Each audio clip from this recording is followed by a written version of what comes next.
There are stories that get buried over time, that become whispers in the walls of bars and elusive glances between old neighbors. This is one of them. It happened here, in Cedar Brook, more than 30 years ago. But for those of us who lived through it, time has not managed to erase a single detail. It is a wound that never fully healed in the soul of this town, a dark stain beneath the facade of the perfect community we strive so hard to maintain. Every summer, when Hickman Creek runs high and the mill creaks in the wind, I feel the weight of it again, as if the air itself remembers. I was just a kid then, but what I saw, or what I didn't see in time, marked me forever. My name is Damien, and this is the story of how I lost my friends. Not in an accident, not in a game gone wrong, but in something worse, something that someone planned with a coldness that still keeps me awake at night. Cedar Brook was, and in many ways still is, one of those Midwestern towns where everyone knows each other, where doors are locked more out of habit than fear, and where summers smell of freshly cut grass and backyard barbecues. We were free in a way that kids today can't understand. We rode our bikes on dirt roads from sunrise until the porch lights called us home. Our mothers shouted our names from open windows, and we pedaled faster, laughing with the wind in our faces. We were a group: Tommy Wilson, Mike Schneider, and Sarah Peterson. And me, Damian Reyes, the quietest one, the one who always carried a makeshift map in his shirt pocket. The four of us had been inseparable since first grade, when they put us together at the same table in alphabetical order. Tommy was the leader, the one who always had crazy ideas. Tousled blonde hair, freckles that multiplied in the sun, and a laugh that was contagious. He lived in the yellow house at the end of Maple Street, with a mechanic father who taught him how to take apart old engines in the garage. Mike was the joker, the one who got us into trouble with bad jokes and absurd challenges. Tall for his age, with glasses that slid down his nose, he was the only child of the Schneiders, who ran the town hardware store. Sarah was the brave one, the one who wasn't afraid to climb trees or swim across the creek. She had brown hair in braids and green eyes that sparkled when she told made-up stories about pirates on the Mississippi. Her parents were teachers at the elementary school, and they always gave us homemade cookies when we stopped by their porch. Our adventures were simple, but to us they were epic. We built forts in the woods with branches and tarp stolen from Tommy's barn. We hunted frogs in the creek with butterfly nets and competed to see who could throw rocks the farthest at the rotten logs of the mill. That abandoned mill was our Everest, a faded wooden building on the edge of Hickman Creek with rusted wheels that no longer turned and beams that groaned with every gust of wind. Our parents forbade us from going there. It's dangerous, everything is falling apart. But that only made it irresistible. We had explored every corner, the basement flooded with murky water, the attic with birds' nests that chased us away with their screeches. It was our secret, our territory. The Tuesday in July when everything changed began like any other. I woke up with the sun filtering through the threadbare curtains in my room, the ceiling fan humming lazily against the sticky heat. Mom was already in the kitchen, frying eggs in the pan, the smell mingling with the strong coffee Dad drank before leaving for his shift at the canning factory. "Damien, eat quickly. You have to go get bread at the bakery before you play." I sighed but obeyed. Tommy had sent a note the night before, folded into a paper airplane that landed on my windowsill. "Tomorrow, Mill, 10 a.m. Bring magnifying glass. Big adventure." I got excited, imagining buried treasure or a rattlesnake nest. But Mom's errand dragged on. Mrs. Harlan's bakery was packed, people shopping for the 4th of July picnic, and by the time I left, it was 9:45. I pedaled furiously down Elm Street, sweat sticking my t-shirt to my back, the handlebars vibrating on the cracks in the asphalt. I reached the meeting place, the old crooked oak tree by the creek, gasping for breath. No one was there, just the water gurgling and a crow cawing in the branches. "Tommy, Mike, Sarah," I shouted, my voice echoing off the trees. Silence. I thought they had gotten impatient and gone ahead. I leaned my bike against the trunk and ran down the dirt path, my sneakers kicking up red dust. The mill appeared through the undergrowth, its black silhouette against the blue sky. I pushed open the front door, which creaked as usual, and entered the dusty hallway. "Guys, where are you?" My voice echoed back at me. I climbed the rotten staircase, avoiding the third step that always gave way. On the upper floor, the attic with its exposed beams, empty. I went down to the basement, water splashing my ankles, the magnifying glass in my pocket banging against my leg. Nothing. Just spiders weaving in the corners. I left frustrated, the sun already high, burning the back of my neck. "Damn them. They'll hear from me," I muttered, getting back on my bike. I spent the afternoon looking for them, my anger turning into a knot in my stomach. I went to Tommy's house first, the yellow one with the broken swing on the porch. His mother, wearing a flowery apron, frowned. "He hasn't been back since breakfast, Damien. Have you seen him?" I lied. I thought he was with us. Then to the Schneiders, the hardware store downtown, where Mr. Schneider was hammering nails into a test board. Mike left early. Trouble? No, sir. Sarah lived across the creek. I crossed the rickety wooden bridge, the water roaring below. Her father answered the door with a broom in his hand. Sarah hasn't come back from her walk with friends. Where is everyone? The knot tightened. By dinner, anger had turned to real concern. Mom noticed my long face as I poked at the beans on my plate. "What's wrong, son?" I told her about the mill. Dad put down his fork. "That place is a death trap. If they go there." The phone rang then, the shrill ring cutting through the air. It was Mrs. Wilson. "Damien, have you seen Tommy? He hasn't come home." I hung up and called the other parents. By nightfall, concern had turned to collective panic. Phones began ringing from house to house, raised voices seeping through open windows. My father sat me down in the kitchen, his heavy hand on my shoulder. "Tell me exactly where they were, everything." When I mentioned the mill, his face fell, the veins in his neck swelling. "Damn it, Damien, that place is falling apart." He called Sheriff Walker, a burly man with a gray mustache who always smelled of stale tobacco. "Gather the men, we're going to search." We set out with flashlights, a group of 15. Parents, the sheriff, the mailman Jenkins, who knew every trail. The mill stood like a ghost under the crescent moon, long shadows dancing in the wind. We shouted their names into the deepening darkness. Tommy, Mike, Sarah. Only the wind answered us and the creaking of the mill's rotten wood. We went back inside, flashlights sweeping the dust in yellow beams. My father kept me back, but I heard the murmurs. Small feet in the dust, but they disappear in the basement. Nothing. We went out into the woods, branches whipping our faces, thorns snagging our pants. An owl hooted, and Sarah, or so I thought, screamed in my mind. We found an overturned bike, Mike's, with a flat rear tire. "They were here," said the sheriff, his voice tense. But the trail was lost in the mud. We returned at dawn, exhausted, our boots muddy. Mom hugged me at the door, sobbing. "They're lost, but alive." I slept for 2 hours, dreaming of them calling me from the mill. I woke up to the phone ringing, Mrs. Peterson screaming, "Damien, do you know anything else?" No. The town came to a standstill. Schools closed, stores with signs saying, "Closed for search." The state police arrived at noon, trucks with blue lights, dogs barking, helicopters buzzing overhead. The image of their 3 smiling faces, taken from their class photo.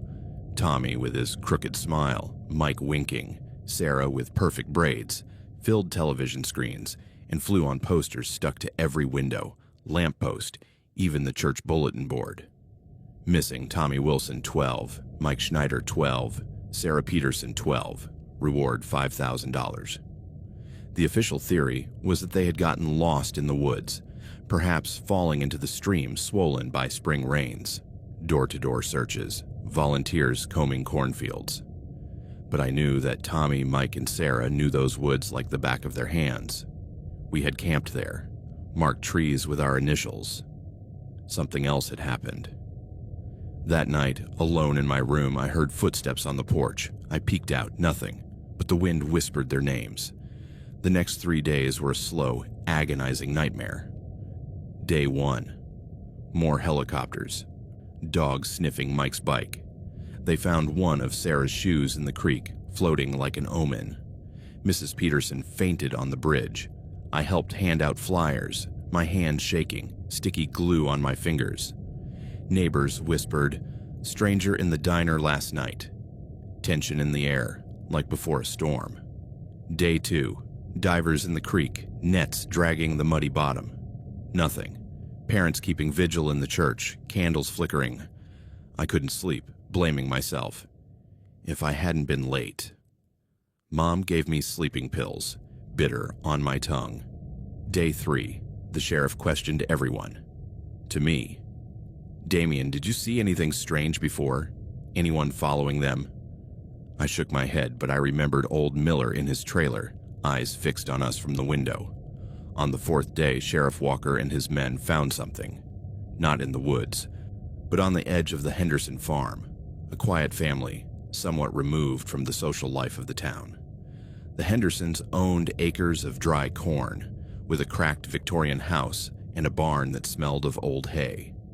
The farm had been for sale for years, the rusty sign at the entrance, and one of its properties was an abandoned stone chapel, built by the first Henderson a century ago for his immigrant workers, which no one used anymore. The chapel was at the back, half hidden by weeds, with broken stained glass windows and vines climbing the gray walls. It was Pastor Johnson, a thin man with a Bible in his hand, who had joined the search to comfort the families, who insisted on checking the chapel. "God gives me a feeling," he said, his voice trembling at the town hall meeting. The sheriff gave in, frustrated. A group of 6 entered at noon, flashlights at the ready even though the sun was filtering through the holes in the roof. I heard the screams from the road, a distant but unmistakable echo. My God, no. I ran, my heart pounding in my chest, but my father stopped me. "Stay here, son. This is not for children." The journalists and official reports sugar-coated it. They spoke of a tragic discovery and a disturbing scene in the Portland Gazette, with blurry photos of the cordoned-off chapel. But my cousin Bobby was one of the volunteer firefighters who responded to the scene, the first to enter with the sheriff. And one night, long after years later, in a roadside bar with flashing neon lights and the smell of stale beer, with the help of too much whiskey loosening our tongues, he told me the truth. The truth that still haunts me in my dreams, where I wake up sweating, my chest tight as if I had been cut open too. It wasn't just that they were found dead. It was the meticulous, inhumanly careful arrangement of everything. The chapel was empty, dusty, the splintered wooden altar covered in cobwebs, except for the center of the main aisle. There, someone had built a crude structure out of thick oak logs and smooth, cold stones from the Hickman River, forming a kind of primitive altar that belonged to no religion Pastor Johnson could recognize. It was about 2 meters long, raised on a mound of compacted earth, with juniper branches woven around the edges like a crown of thorns. And on it lay Tommy, Mike, and Sarah, arranged in a row, their heads toward the broken altar of the chapel, their feet toward the door. They were dressed in the same clothes they had been wearing the day they disappeared, Tommy in his Cubs t-shirt, Mike in khaki shorts, Sarah in a pleated skirt and sneakers. But now they were clean, ironed in an unnatural way, as if someone had washed them by hand and starched them with obsessive care. Their faces were pale, serene, as if they were asleep in a deep sleep. Eyes closed, lips slightly parted, not a drop of blood or a visible scratch on their skin. They looked like fallen angels, not victims. But it was what had been done to their torsos that made even the most veteran agents' stomachs churn, that made Bobby vomit on the porch of the chapel before the coroner arrived. Their chests and abdomens were cut wide open. It wasn't a savage slash, Bobby told me, his voice breaking, the glass trembling in his hand, but a precise, almost surgical incision running from the sternum to the lower abdomen, made with a scalpel or something similar, the edges clean, as if an expert butcher had done the work. The ribs had been pried apart with brutal force, folded outward like broken wings, exposing the chest and abdominal cavities in a red yawn. And those cavities, empty. Hearts, lungs, intestines, livers, all removed with a precision that suggested anatomical knowledge, not blind rage. There was no blood around, no splatters on the stone floor. Everything had been washed, cleaned with a macabre obsession. The interior sprayed with something that smelled like chemical disinfectant mixed with damp earth. Inside those hollow cavities, the perpetrator had placed white stones from the stream, 12 in each, counted by the coroner, and fresh juniper branches, forming a kind of pattern or symbol that no one could decipher. A circle with cross lines like a stylized sun or a broken wheel. Branches arranged in a spiral, stones stacked in tiny pyramids. It looked like the ritual of a cult, but not one that the police or the FBI could identify. There were no satanic symbols, no pentagrams, no references to any known cult. Just a perverse purity in the carnage. A cold, calculated intent that was far more terrifying than the frenzy of a madman. Bobby swore that the air in the chapel was thick, heavy, as if the place itself knew what had happened. Their faces, Damien, as if they were smiling secretly. The town fell silent that afternoon. Grief mingled with a paralyzing fear that spread like fog. It was no longer a distant misfortune. It was an evil that had been living among us, watching our children from the shadows of porches, choosing its moment with predatory patience. Suspicious glances began to fly like arrows at the emergency meeting at the town hall. Old Miller, who lived alone in a trailer on the edge of the forest and collected hunting knives on his wall, was the first to be singled out. Always watching the kids, Mrs. Harlan murmured in the bakery, her voice low but sharp. There were rumors about the Hendersons, who owned the chapel. Although they had a solid alibi, they were traveling to visit relatives in Iowa when the disappearances occurred, with gas receipts and phone calls to prove it. But Pastor Johnson looked at them strangely at the funeral. That chapel, why didn't they tear it down? The investigation was massive but fruitless from the start. The FBI arrived the next day, agents in dark suits and thick folders, cordoning off the chapel with yellow tape that fluttered like an open wound. Interrogations at school. Damien, did you see anyone strange near the mill? An unfamiliar car? I denied it, but I remembered a dusty black sedan parked on the dirt road a week earlier. Engine off, no one inside. Photos of suspects. Miller sweating at the police station. The Hendersons returning pale from their trip. Nothing fit. The coroner from the Capitol ruled. Death by exsanguination, organs removed post-mortem with a surgical tool. Don't panic, it's a ritual. Psychological profiles. Organized killer, possibly with medical knowledge. Searches in the woods lasted for weeks, dogs barking in vain. They found juniper branches in the stream, but nothing else. The town fractured under the tension. Doors locked for the first time, children not allowed out alone. Rumors in the diner. The Hendersons buried something in the chapel years ago. I confronted Tommy's dad at the bar, tears in his eyes. If you know anything, Damien. Nothing. Sleepless nights, me at the window with a flashlight looking for shadows. Once, I saw a figure in the garden, the mailman, but I jumped out of fright. Dreams where I found them alive in the mill, laughing. But as I approached, their chests opened on their own, stones falling out. The funeral was a collective ritual of mourning and fear. The church was full, the air thick with incense and sobs. Small coffins side by side, wreaths of wilted flowers.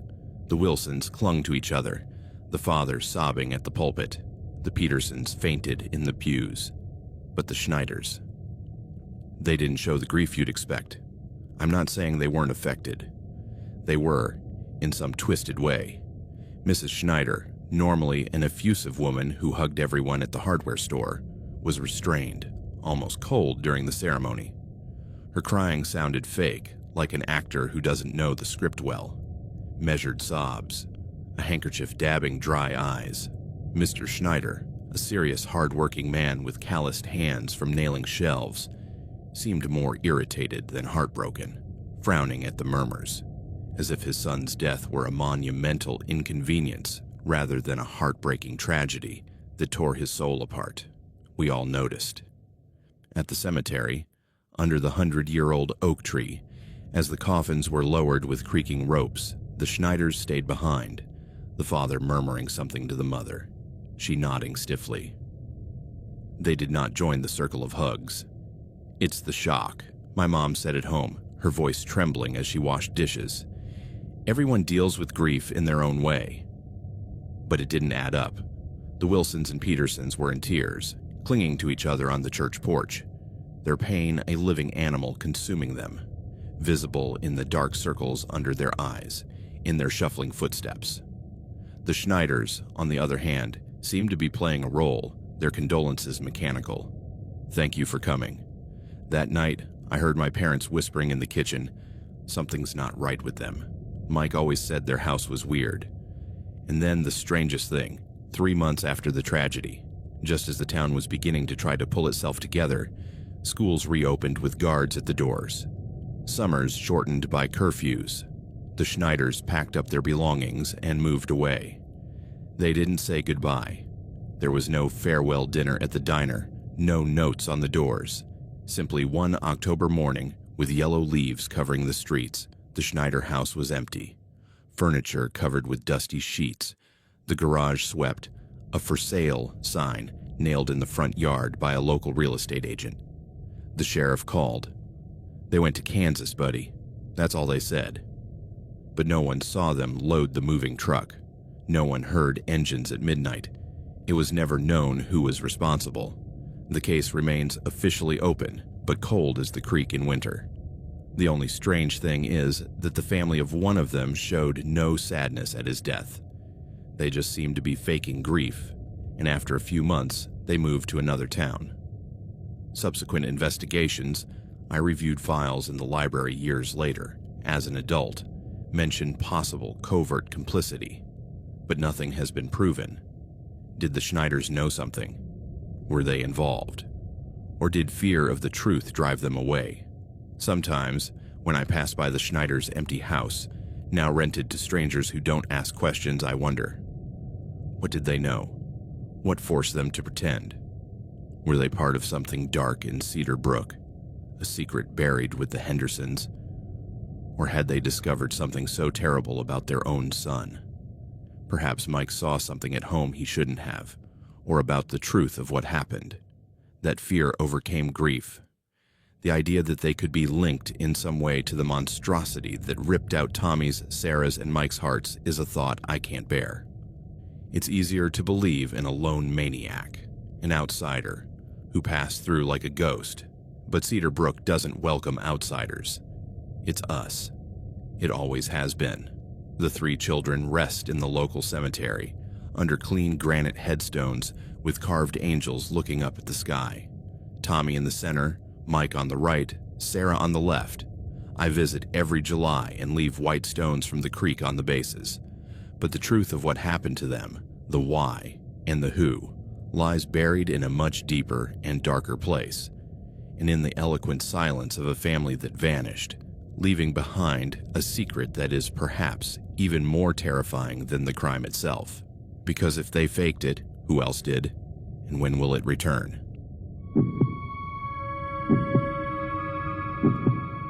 I got off the bus with a worn suitcase in my hand and the hope that Cedar Glen would be the perfect place to disappear for a while. I was 35 years old, fresh out of a divorce that had left me with debt and a hole in my chest, and a work history that consisted of jumping from one temporary job to another: waiter in an Omaha diner, security guard at a factory in Iowa, whatever it took to pay the rent. The offer to oversee the closure of the old municipal library for 3 months with a decent salary and cheap accommodation came from an ad on Craigslist, and I took the bait.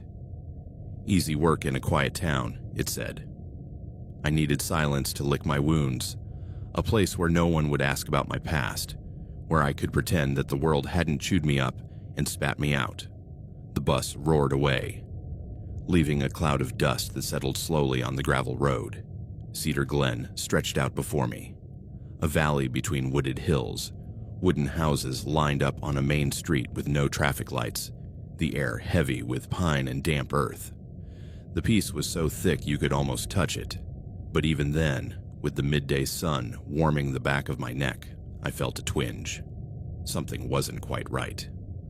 I walked the 2 kilometers to the La Morada del Viajero guest house, my suitcase bumping against my leg with every step. The town seemed asleep. A couple of cars parked in front of the grocery store. A man sweeping the porch of the hardware store without haste. There were no radios playing, no conversations on the sidewalks. I arrived at the guest house sweaty. A Victorian building with peeling paint, and a sign that creaked in the breeze. Mrs. Joyce Higgins opened the door before I rang the bell, as if she had seen me coming from the hill. She was a woman in her 60s, her face furrowed with wrinkles, like furrows in a dry field, her gnarled hands clutching the doorknob, as if she feared I would snatch it away from her. She looked me up and down, her eyes narrowed. "You're the one from the library," she said, not a question. Her voice was a harsh whisper, like sandpaper. I nodded, extending my hand. She ignored it, turning to lead me inside. The lobby smelled of mothballs and vegetable soup. She assigned me a room on the first floor, overlooking the main street.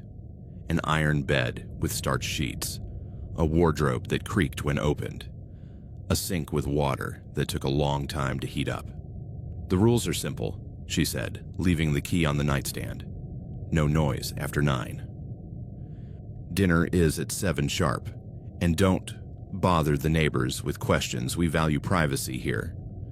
I nodded again, attributing her brusqueness to distrust of outsiders. "How much for the week?" I asked. $50 in advance. I paid in cash, crumpled bills from my pocket. She counted slowly, her eyes fixed on me before tucking them into an apron pocket. "Dinner in half an hour. Don't be late."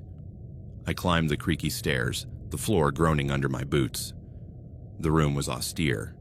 A window with heavy curtains that blocked the light, a foggy mirror above the sink. I sat on the bed, my suitcase at my feet, and for a moment the silence enveloped me like a balm. "This is what you need," I told myself. I forgot about the divorce, Laura taking the house and the dog, the boss who fired me for attitude, the nights in motels with leaky roofs. Here, I could start over. Dinner was in a long dining room with oak tables and mismatched chairs. Only 3 guests, an insurance salesman from Omaha, quiet with his newspaper, a retired teacher from Boise who talked about gardening, and me. Mrs. Higgins served watery soup and stale bread, serving exact portions with a spoon that scraped the plate. "The town is old," said the teacher, chewing slowly, "but good for the soul." The salesman grunted in agreement. I asked about the job at the library. "Easy," she said, "just packing memories." No one mentioned children or schools. When we finished, I went upstairs early, my stomach churning from the soup. I lay down with the window ajar, the cool air bringing the sound of crickets. I slept deeply, dreaming of Laura laughing in an empty street. The first anomaly was subtle, almost imperceptible. The next day, I walked to the library, a brick building with uneven steps and a door that weighed like lead. The outgoing librarian, a stooped man named Elias, gave me the keys and a clipboard with lists. "Inventory pack. Decide what goes to the county. 3 months, and goodbye." His voice was hoarse, as if he didn't talk much. The interior was a maze of tall shelves, smelling of dusty paper and floor wax, characteristic of places that have been loved but are no longer visited. My task was monotonous. Sort books, label boxes, decide what to destroy. Perfect for numbing the mind, for not thinking about the divorce or the check Laura sent me with a note. "Don't call again." During my first lunch break, sitting on the steps of the library with a tuna sandwich from the store, I watched the street. I saw Mr. Peterson watering his rose bushes with obsessive meticulousness, the hose snaking like a snake. Mrs. Gable sweeping her porch over and over, even though it was already spotless, the brush scraping wood in a hypnotic rhythm. I watched men and women come and go from the grocery store or the only cafe. The quiet cup, paper bags rustling, but I didn't see a single child, not one running with a ball, not one on a bicycle with bent handlebars.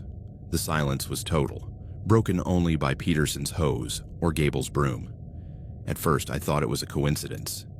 Maybe it was a school day, although I couldn't hear the distant buzz of recess. The school, a red brick building on the east end of town, appeared to be closed, its shutters down like blindfolded eyes. There were no playgrounds with rusty swings, no children's drawings scribbled in chalk on the windows of the houses. The park by the creek had empty benches, motionless swings hanging like hanged men, chains creaking alone in the breeze.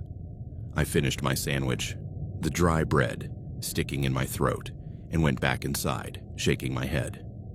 Town of old people, I muttered, opening a box of romance novels to sort through.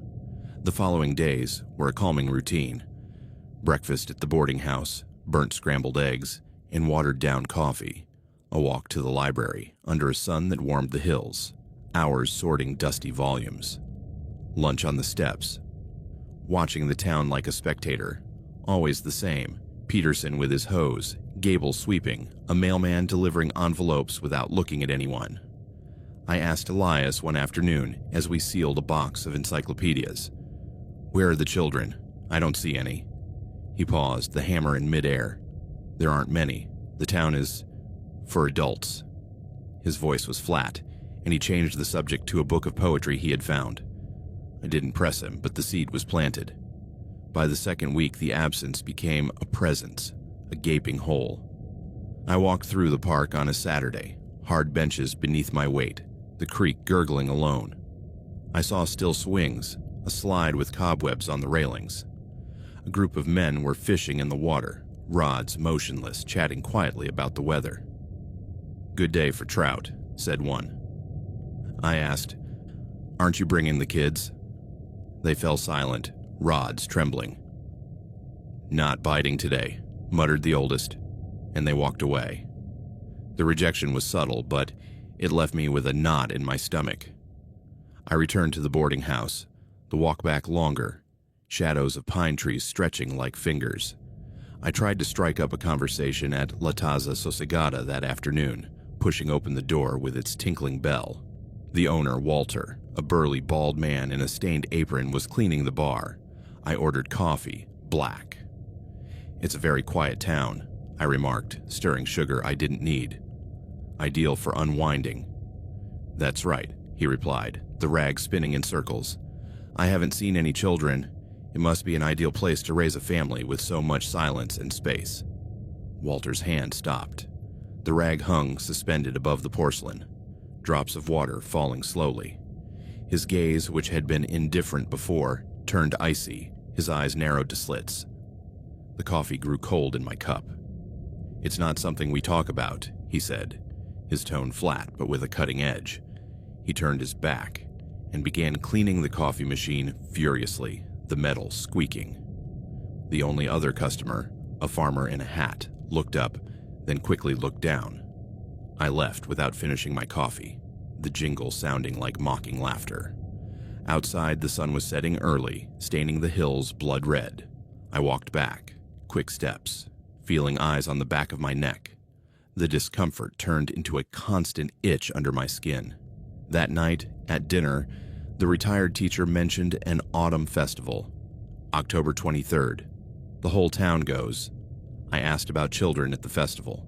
She paused her fork midway. "Not many. It's for older people." Mrs. Higgins cleared her throat from the kitchen, and the subject died.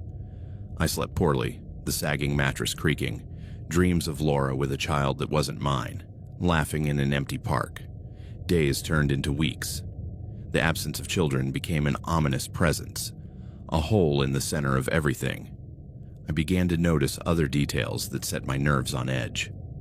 The houses had no child safety gates, no toys abandoned in the yards, not a deflated ball, not an overturned tricycle.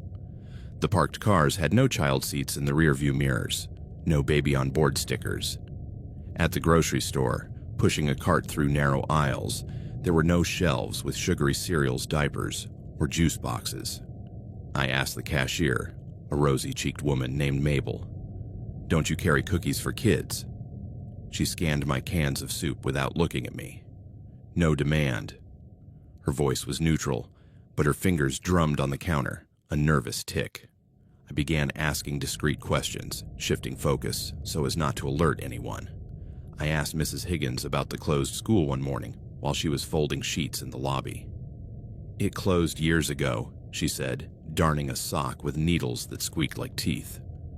"There weren't enough students. The county consolidated it." "What about the children in town? Where do they go to school now?" "At home," she replied curtly, the thread taut on the needle. "Or they go somewhere else. It's none of your business, young man." Her use of young man sounded like a warning to me, as if she were putting me down to keep me in line. I was 35, but in her eyes, I was an intruder.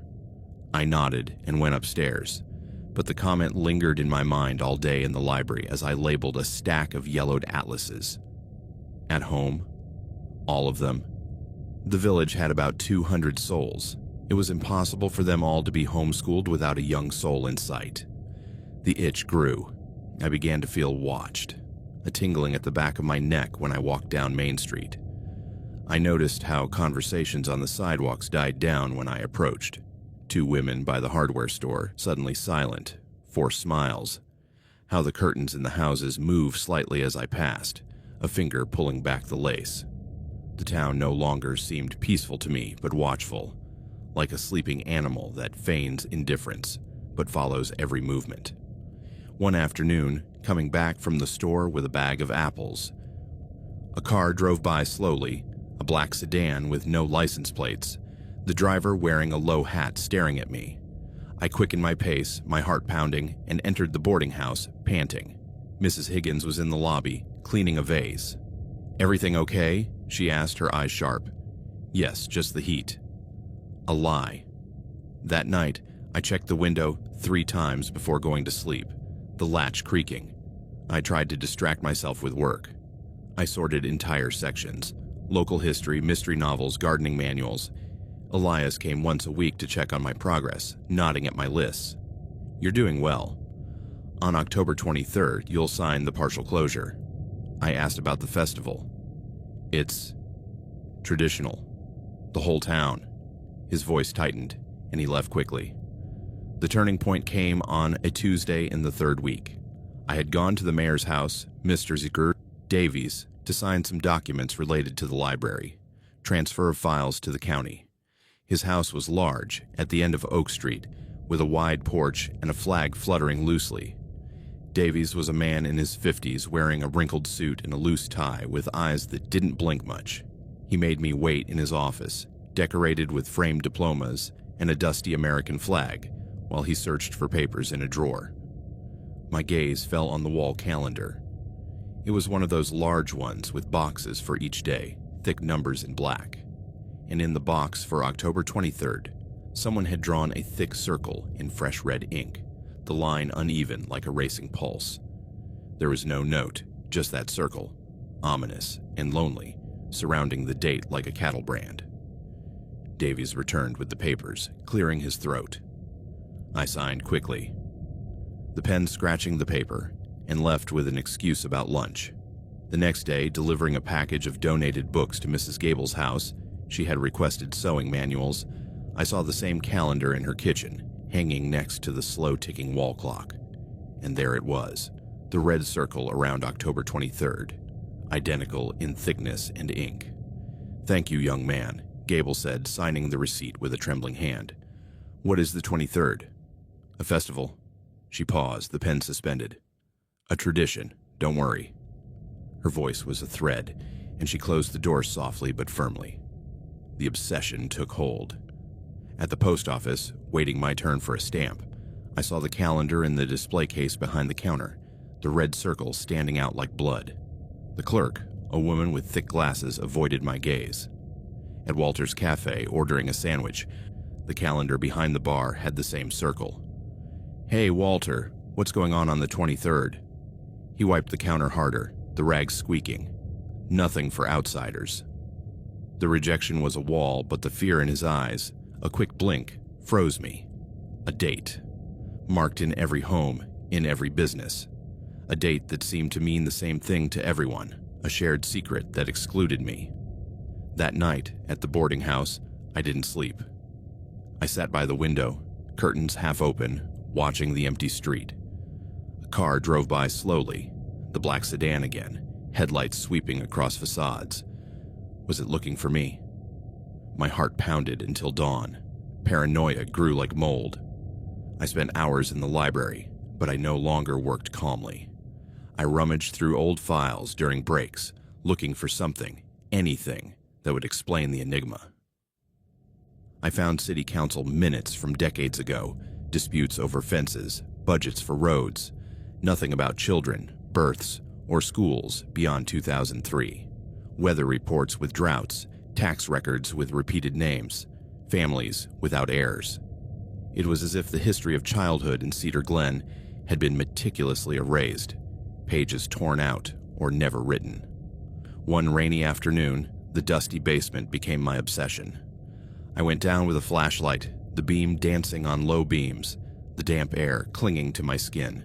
Behind a pile of leafless atlases, I found an unlabeled cardboard box, dusty like a forgotten coffin. I dragged it upstairs, coughing from the mold, and opened it under the yellow light of a desk lamp. Inside, stacks of yellowed newspapers, the Cedar Glen Chronicle. The publication had ceased 15 years ago, the last issue dated November 2008. With trembling hands that misjudged the fragile pages, I began to leaf through them. They were boring at first. News about harvest fairs with giant pumpkin prizes, council meetings discussing dry wells, obituaries of grandparents from natural causes. Until I got to the October 24, 2003 edition, the paper crunching like dry bones. The front page was devoted to a single story. The headline, in modest type that couldn't contain the horror it described, read, "Tragedy in the Community. Accident affects younger families." The article was vague, evasive like a reluctant witness. It spoke of a tragic incident that had deeply affected the children of the village during a community celebration that went wrong. It mentioned an accidental fire in the community barn and irreparable losses. It gave no names, no details about injuries or survivors. It was a text written to be forgotten, not remembered, with phrases like "the community unites in prayer" and "mutual support in difficult times." But on the next page, in the obituary section, was the naked truth, printed in black on yellowed white. 12 black and white photographs, children's smiles frozen in time, a boy with crooked teeth holding a fishing rod, a girl with pigtails and a flowery dress, another with a bike helmet tilted to one side, 12 names, ages between 6 and 12, all deceased on October 23, 2003, causes unspecified, only tragic accident. A small note in the lower corner of the page mentioned that the funeral services had been private, at the request of the families, with no dates or locations. 12 children, dead on the same day. Sitting on the cold basement floor, I had brought the box down to examine it more closely. With the smell of mold and rotten paper in my nostrils, I felt a chill run down my spine, as cold as a winter stream. This was not an isolated tragedy. It was a collective wound, a screaming secret that the town had sewn up with silence. But something didn't add up. An accident, even one as horrific as a barn fire, does not explain the total absence of children 15 years later. It does not explain the ban on talking about them, the rejection in people's eyes. It does not explain the fear I saw in Walter's eyes, the tension in Higgins's hands. That's when I remembered a book I had packed days earlier, in the anthropology section.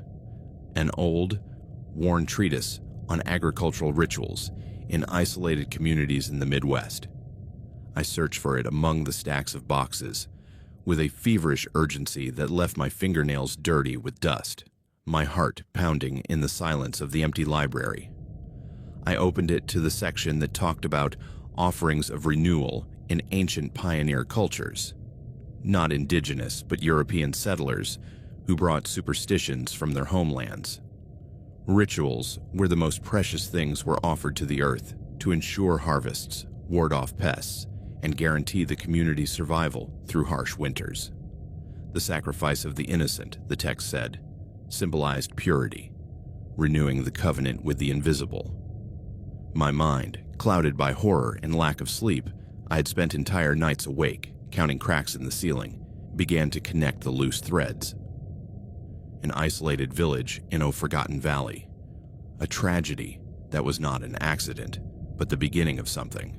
A date marked in red, October 23rd, the eve of Samhain, or whatever it was in their twisted traditions. The absence of children, not due to natural causes, but because of... I didn't allow myself to think it through. The silent complicity, the refusal to answer questions. No, it was impossible. It was madness born of my paranoia, of the divorce that had left me broken. But the idea took root in my brain like a parasite, growing and poisoning all rational thought. That night, dining alone at the inn, the other guests absent on business, I didn't try the beef stew. Mrs. Higgins noticed serving more bread. "Eat, young man. You need your strength." "For what?" I asked, my voice low. She paused, the ladle dripping sauce. "For work." Her smile was tense, her teeth clenched, and she went into the kitchen. I went upstairs early, my stomach in knots, and sat by the window, curtains drawn. The street was quiet, but I saw movement. Peterson turning off the hose, Gable putting away the broom with trembling hands. Were they rehearsing? Were they preparing? The days leading up to the 23rd became a hell of tension. I worked with clumsy hands, dropping books that crunched on the floor, the echo bouncing off the empty shelves. I asked Elias about the old newspapers. I found them in the basement, about 2003. He paled, adjusting his glasses. "Don't stir up the past. The county takes care of it." I tried to press him. "What happened to the children?" He stood up abruptly, knocking over a stack of catalogs. "Enough. Finish the inventory and leave." He stormed out, slamming the door, the glass vibrating. I was left alone, my heart racing, feeling the weight of the walls like eyes. I tried to run away once, on October 20th. I packed my suitcase halfway, counted my money, and walked to the bus stop at dawn, fog covering the hills. But the bus didn't come, the schedule was irregular, and a car stopped. Davies at the wheel, official smile. "Problem, sir. I'll take you." I got in reluctantly, the leather seat sticky. I thought about leaving early. He chuckled softly. "The contract says 3 months, and the festival's coming up. Stay." His hand tightened on the steering wheel, knuckles white. He dropped me off at the library, the engine roaring as he drove away. I didn't try again. The black sedan now prowled around, passing slowly at night. The obsession consumed me. Sleepless nights, counting minutes until dawn, the clock ticking like a dying pulse. I dreamed of the red circle expanding, swallowing dates, of children smiling from animated obituaries. One morning, I found a note in my library locker. "Don't ask. Stay quiet." Anonymous handwriting, red ink. I burned it in the sink, the black paper curling up, but the smoke choked me. Elias saw it but said nothing, just gave me an extra box to sort. On the 22nd, the eve, the town tensed like a cable. Empty streets at noon, stores closing early with signs saying, "Back soon." At the boarding house, dinner was silent. Cold soup, bread without butter. The retired teacher didn't come down. Higgins served and disappeared. "Get some rest," he murmured. I locked myself in, but I heard footsteps in the hallway at midnight, slow creaks like a parade. I peeked through the crack, shadows going down the stairs, hoods over their heads. My heart was pounding in my ears. Were they leaving already? That night, the eve of October 23rd, the town was quieter than usual. The streets were deserted before nightfall, streetlights extinguished one by one. The lights in the houses went out like blown-out candles, until only darkness remained, absolute and heavy, the valley swallowed by night. I looked out the window of my room in the boarding house, curtains trembling in my hands. Not a single lantern lit, not a dog barking in the distance. It was as if Cedar Glen had ceased to exist, the air still without a whisper of leaves. Mrs. Higgins had locked the front door at 6 in the evening, the bolt clicking like a gunshot. When I went downstairs to get a glass of water, the hallway pitch black. I found her sitting in the darkness of the living room, rocking gently in her wicker chair, the rhythmic creaking the only sound. "Mrs. Higgins," I said, my voice sounding shrill in the silence, echoing off the walls. "Are you all right?" "It's the night of silence," she replied, continuing to rock, the rocking chair groaning like a lament. "No one goes out. No one looks. It's the rule. It always has been." "Why? What's happening tonight?" I asked, the glass trembling in my hand, water splashing on the floor. His head turned slowly toward me, the movement deliberate, like an owl. His eyes, adapted to the darkness, reflected a glimmer of moonlight filtering through the half-open window. There was no fear in them, but a resignation so deep that it was more terrifying than any acute terror. The eyes of someone who has seen the abyss and accepts it. "It's the price," she whispered, her voice broken like trampled glass. "The price for peace, for prosperity, for staying here year after year without the world swallowing us up." "The price? What price? The children? The 23rd?" I asked, my voice trembling, the glass falling to the floor with a splash that sounded like a scream. She didn't answer. She just turned back to the window, rocking back and forth, the wicker creaking in echo with my pulse. The silence stretched, heavy, until I ran up the stairs, 2 at a time, my heart pounding like a caged bird against my ribs. I couldn't stay there. I couldn't be part of that complicit silence of whatever it was hiding. My bedroom door clicked shut, and I leaned against it, panting. My suitcase was half-packed on the floor, clothes scattered everywhere. But running away now, in the dark, would be suicide. The black sedan would be lurking around. Instead, I opened the window, the splintered frame scraping my palms. The rusty iron gutter hung to one side, cold and slippery. With an effort that left my hands torn and bleeding, my nails breaking against the metal, I slid down it into the back garden, my feet hitting soft earth. The impact jolted me, my knees trembling, but I ran crouched between bushes, the village a maze of shadows. I didn't know where I was going, but my feet, guided by paranoia, took me to the school, the red brick building with shutters down like closed eyes. The walk was torture, narrow alleys, hedges pricking my arms. My breath coming out in white clouds in the cold October air. I heard footsteps once, the crunch of gravel, and threw myself to the ground behind a dumpster, my heart pounding, waiting for what seemed like an eternity until the sound faded away. The school appeared, a black silhouette against the hills, the side door ajar like a sinister invitation. One of the gym's shutters was broken, torn from the window by past winds, the crack just big enough to peek through. I crawled closer, glass crunching under my boots, my breath fogging the air. I peered through the crack, my eyes adjusting to the darkness inside. It wasn't a school. There were no rows of desks, no blackboards with ghostly chalk marks, no lockers with faded stickers.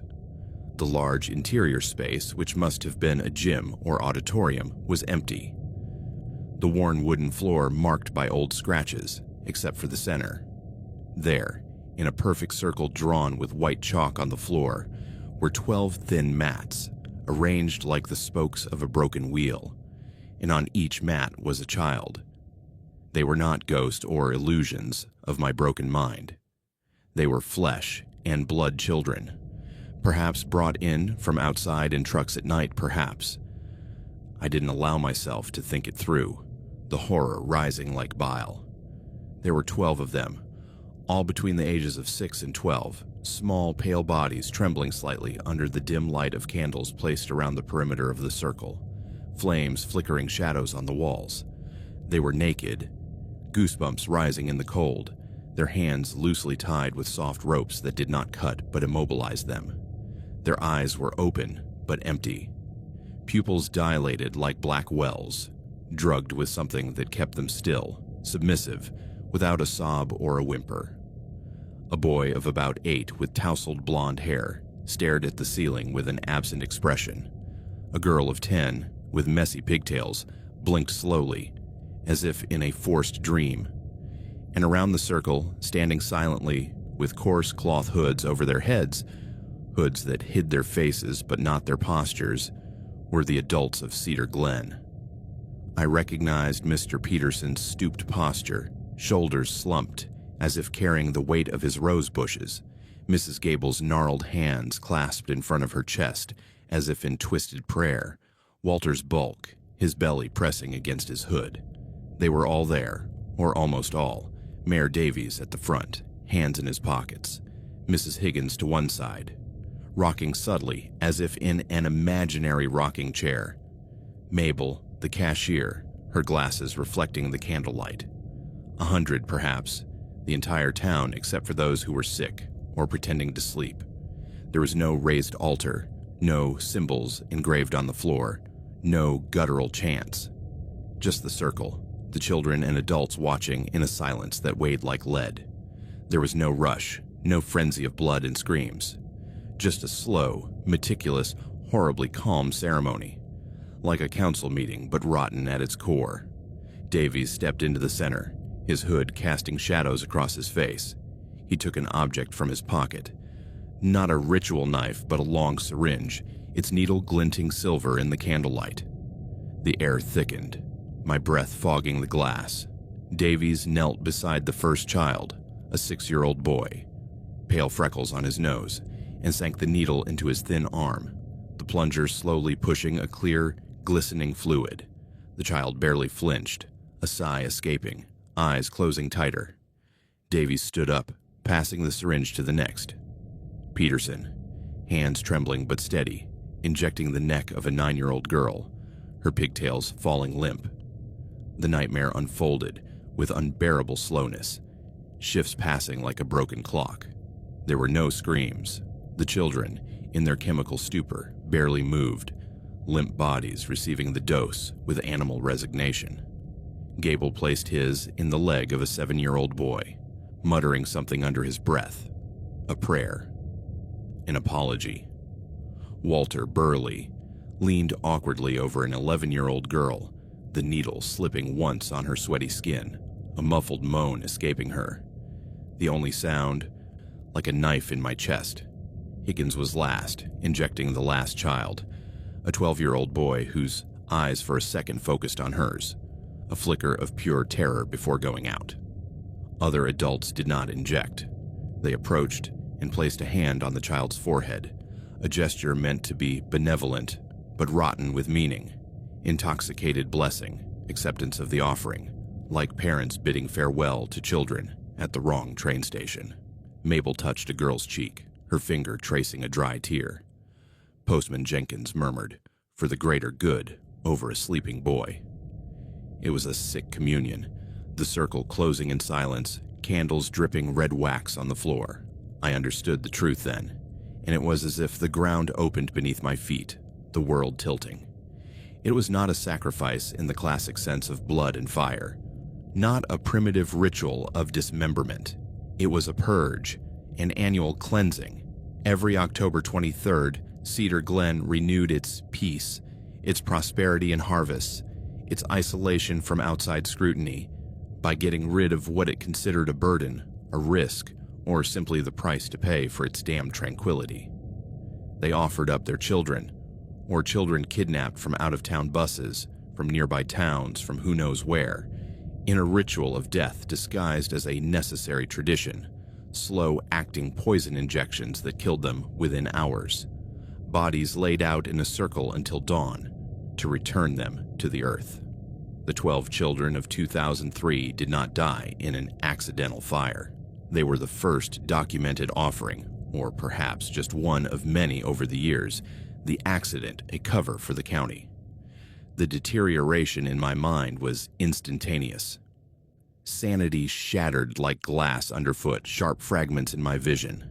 A groan escaped my lips, an animal sound of pure horror that bounced off the glass. One of the hooded figures, Peterson by the posture, turned his head toward the window, hood moving slowly. His eyes, shining in the darkness of the hood like coins in a well, met mine through the crack. An eternal second of frozen recognition. I didn't wait. I turned and ran, boots slipping on wet gravel, tripping over roots that jutted out of the ground like traps. I ran blindly through the dark streets, breath coming in desperate gasps that burned my throat, the town a maze of closing shadows. I heard footsteps behind me, distant crunching, perhaps real, perhaps paranoia, and I sped up, my ribs burning, up the hill toward the highway.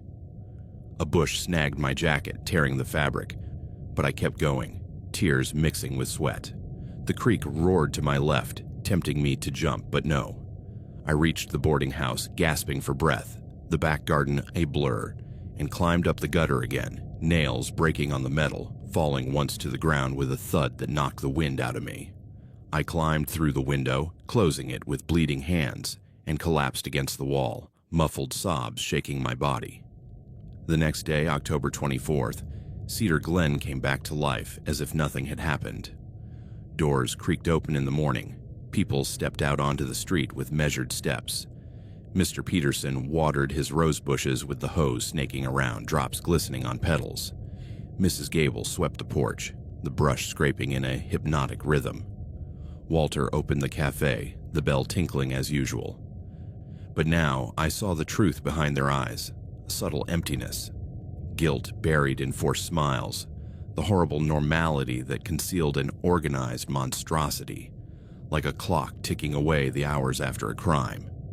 No one said anything to me directly. No one accused me with words. But the looks were different when I passed them on the street. Not mistrust of the outsider, but cold warning, eyes that said, "Shut up, or you're next." Elias at the library avoided my gaze all day, delivering boxes without speaking, leaving early with the excuse of a headache. At the store, Mabel scanned my purchases, milk, bread, nothing else, with trembling fingers, the red circle on the calendar behind her burning my peripheral vision. "Good morning," she murmured, but her voice was a tense thread. The tension was suffocating. I tried to call a friend in Omaha that afternoon from a rusty payphone at the gas station. My cell phone had no signal in the valley, but the line crackled and cut out halfway through. "Are you okay?" he asked before the click. I didn't answer. I walked back to the boarding house quickly, feeling the black sedan lurking at the end of the street. Higgins served me dinner in silence, his eyes fixed on his apron. "Don't ask," he said when I opened my mouth. I ate alone, my fork scraping the plate like nails on wood. I decided to flee at dawn. I packed my suitcase that night, money tucked into the lining, passport in my pocket. But sleep didn't come. I sat by the window, watching the street, shadows moving like ghosts. At 3, I heard creaking downstairs, footsteps in the hallway, low murmurs.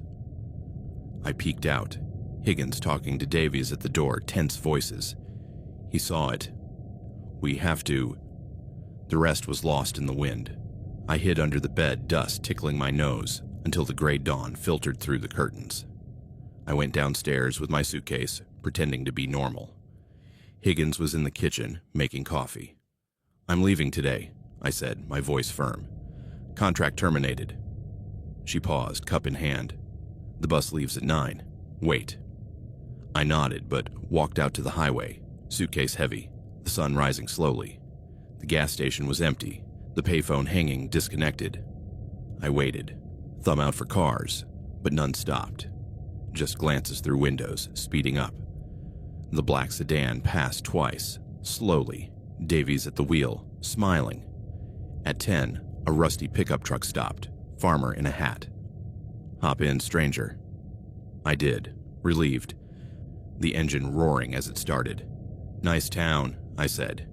He grunted. "Yeah, but don't come back." The valley receded in the rearview mirror, hills swallowing it. As I waited for the next bus on the main road, I saw a group of adults, Peterson, Gable, Walter, Davies in front, walking toward me from the village, their steps synchronized like a funeral procession. They didn't run. They didn't shout. They just stood there, 20 yards away, staring at me, invisible hoods over their empty eyes. The bus arrived then, tires screeching on gravel, and I got on without looking back. As I climbed aboard, I looked out the window. The village looked like an idyllic postcard again. Red rose bushes, swept porches, smoke rising from chimneys. But I could no longer see the beauty. All I could see was the circle of mats, the pale, motionless bodies under flickering candles, the empty eyes of the children who, that night, had paid the price for the peace of Cedar Glen, a peace that, I now knew, was the most horrible thing in the world. Bought with stolen innocence, maintained with complicit silence, and ready to claim more if anyone broke the pact. Months have passed since I left Cedar Glen, moving from city to city, job to job, always looking over my shoulder. The divorce seems like a joke now, a superficial wound, but the red circle haunts me in my dreams, the children flickering in the darkness, their foreheads under gnarled hands. I didn't report it. Who would believe me? What if they come back for me? The silence of Cedar Glen was not peace. It was an open grave waiting for its annual offering. And I, for a moment, was inside.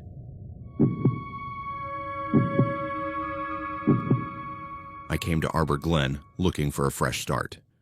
A place where the weight of my past mistakes wouldn't crush me every morning when I woke up. I was 37 at the time, and the last 2 years had been a whirlwind of losses that left me feeling empty inside. The divorce from Laura had been the trigger. After 15 years of marriage, she caught me in a stupid affair with a colleague from the advertising agency, a drunken night at a convention in Chicago that got out of hand. "It's not you, Alex," she told me in the kitchen of our house in Minneapolis, her bags already packed by the door. "It's because of what you've done to all of us." She took the house, the family car, and our 10-year-old son, Ethan, who looked at me with accusing eyes as he got into the Uber. "Dad, why?" I had no answer. The weekly calls became monthly, then sporadic. Ethan answered in monosyllables and Laura hung up quickly. "Give him space," said the therapist I hired for 3 sessions before the money ran out. My job went down the drain shortly after. The agency, a mid-sized firm that ran campaigns for local brands, fired me in an impersonal Zoom meeting. "You're distracted, Alex. We need focus." In reality, it was the divorce rumors, the pitying looks in the office. I collected my severance pay, just enough for 3 months' rent in a moldy studio, and started jumping from freelance job to freelance job, logo redesigns for startups that didn't pay, LinkedIn posts that no one read. The nights were the worst. Cheap beer on the couch, endless scrolling on my phone, looking at photos of Ethan on Laura's Instagram, birthday parties I didn't invite him to, soccer games I didn't attend. Arbor Glen appeared in a Craigslist ad one sleepless morning. Country house for rent with option to buy. Quiet town, nature, peace, $800 a month. The photos showed a porch with wicker chairs, tall pine trees surrounding a wild garden, and a town that looked like it was stuck in the 1950s. I took the bait. I packed a suitcase, sold what little I had, and boarded a Greyhound bus that smelled of sweat and stale sandwiches, arriving at sunset with the sun tinging the hills orange. The town was everything the photos promised. Winding, clean streets of fresh asphalt, well-kept houses with immaculate gardens where flowers grew in perfect rows, and a silence that, in the early days, I found healing, like a balm for raw nerves. My house was a wooden bungalow at the end of Oak Street with a creaky porch and a kitchen that smelled of old cedar. I unpacked my suitcase on the living room floor, dust dancing in the sunbeams streaming through the curtainless windows, and sat on the porch with a warm beer from the corner supermarket. The air was cool, heavy with pine and damp earth, and for the first time in months, I took a deep breath without feeling the knot in my chest. "You can fix this here, Alex," I told myself, looking at the wooded hills that surrounded the valley like a protective embrace. I called Ethan that night, the phone crackling with poor reception. "Sounds good, Dad," he said, his voice distracted. "Mom says hi." I hung up with a bitter smile, but it was a step. My closest neighbors, the Hendersons, showed up on the second day with a steaming apple pie wrapped in wax paper. Frank was a man in his 50s, with short gray hair and calloused hands from working in his carpentry shop at the bottom of the garden. Eleanor, his wife, was thin with a tight bun and a floral dress that looked like it was from another era. They knocked on the door at 9 o'clock sharp, smiles wide and teeth perfect. "Welcome to Arbor Glen, Alex," Eleanor said, holding out the pie with steady hands. "We're the Hendersons next door. We thought a little sweetness would help sweeten the change." I thanked them, smelling the cinnamon and apple that reminded me of Thanksgiving dinners with Laura and Ethan. I invited them in, but they politely declined. "Another day," said Frank, his eyes scanning my messy living room. "For now, we just wanted to welcome you." Eleanor took a brochure out of her pocket, a map of the town with marked points: store, cafe, church, and a circle around Gable House, 12 Oak Street. "Neighborhood meetings are on the first Friday of every month, at the Gables, at the end of the street. It's important to attend. It maintains cohesion." I nodded, grateful for the gesture. Cohesion sounded good after years of urban anonymity, of apartments where neighbors ignored each other in the elevators. "Sounds great. What time?" 7 o'clock. Don't be late," Eleanor said, smiling. They walked back, hands clasped, and I cut a piece of cake in the kitchen, the sweet juice sticking to my fingers. It was good, truly homemade, and for a moment, I felt part of something. I called my sister in Seattle that afternoon. "It's like a dream, Jen. Normal people, not like the jungle of the city." She laughed. "Don't get too comfortable. Small towns have their own craziness." I hung up thinking she was exaggerating. The next few days were a balm. I settled in, hung cheap curtains in the windows, bought a coffee maker at the grocery store, a wooden building with shelves full of cans and little else, and started walking the winding streets, boots crunching on gravel. The town had about 200 residents, all greeting me by name. "Good morning, Alex." As if the Craigslist ad had included a photo of me. I worked in the garden. I pulled weeds that grew aggressively around the porch and planted tomatoes from seeds I brought from Minneapolis. The silence was deep, broken only by the wind in the pines or a distant bird.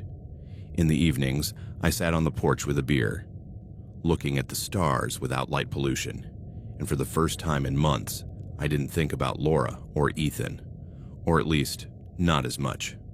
My first meeting was on the first Friday, exactly 1 week after I arrived.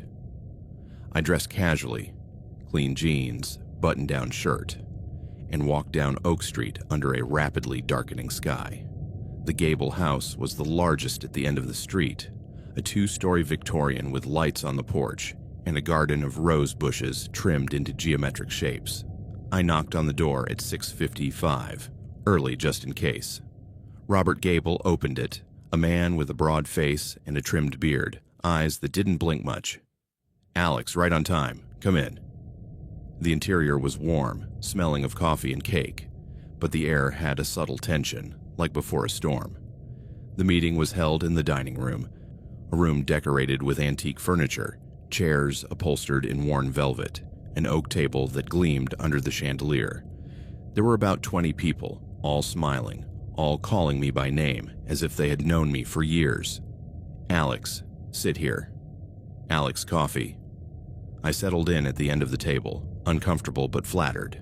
There was talk of maintaining the community roads, potholes at the intersection of Pine and Maple, and raising funds for a new roof for the communal tool shed, $500 already raised, and the rotation for watering the flower beds at the entrance to the village. Eleanor Henderson volunteered for Tuesdays. Everything was orderly, consensual, and a friendliness that bordered on the artificial. Synchronized nods, short, uniform laughs, no one interrupting. Toward the end, as the pecan pie plates piled up empty, Robert Gable spoke up, rising with a creak of his chair. His voice was measured like a preacher rehearsing. "And now, the usual," he said, with a smile that didn't reach his eyes, wrinkles fixed at the corners. "The time has come for the transition. The Turner family has been selected for this cycle." A murmur of agreement, almost a collective sigh, rippled through the room. I saw a young couple across the table, the Turners. He with brown hair slicked back, she in a loose-fitting sweater, nodding their heads, their smiles tense but not distressed, hands clasped beneath the table. "Thank you for the opportunity," said the husband, his voice firm, but with a subtle break.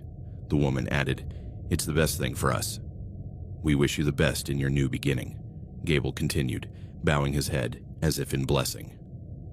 "The relocation committee will take care of all the details. As you know, the process requires discretion and a quick transition to minimize disruption to the community." They applauded softly, palms clapping in a measured rhythm. I joined in, confused, the cake churning in my stomach. Relocation. Selected. It sounded like corporate jargon, out of place in such a rustic town where people knew each other by childhood nicknames. The meeting ended with handshakes. "Good evening, Alex, welcome."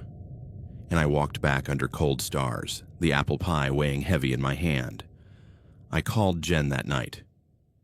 "It's weird, but they're nice." She said, "Keep your eyes open." The next day, I passed the Turner's house on my way to the store. It was a modest cabin 2 doors down from mine, with a swing on the porch that now hung motionless. A moving truck with no logos, gray and nondescript like a ghost, was parked in front of the door, engine off.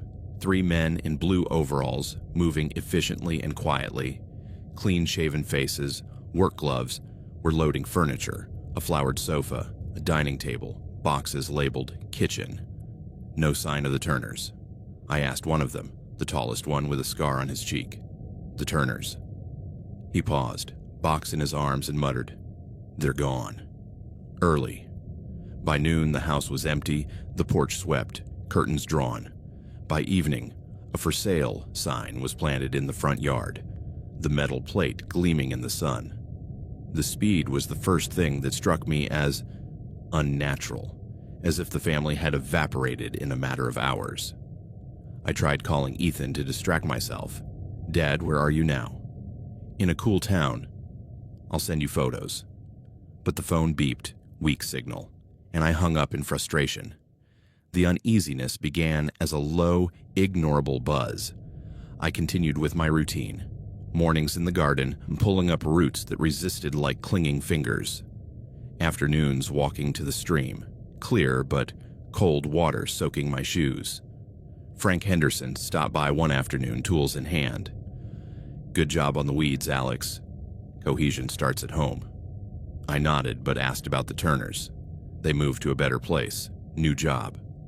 His smile was broad, but his eyes drifted to the woods. I didn't press him. At the second meeting a month later, the ritual was repeated. The Gables' house again. Pumpkin pie this time. The air heavy with cinnamon and something else. Tension, perhaps, in the smiles that lasted a second too long. 20 people, effusive greetings. "Alex, how's the house coming along?"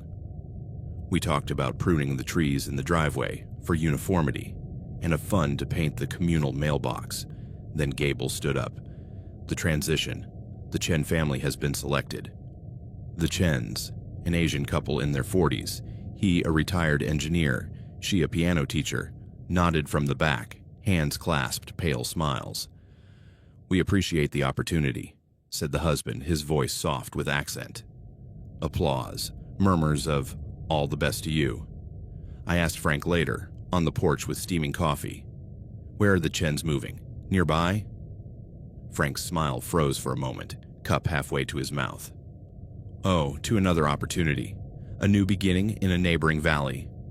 That's the beauty of the transition, Alex.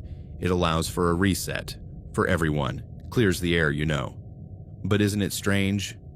They're leaving overnight, without goodbyes, without a party or anything.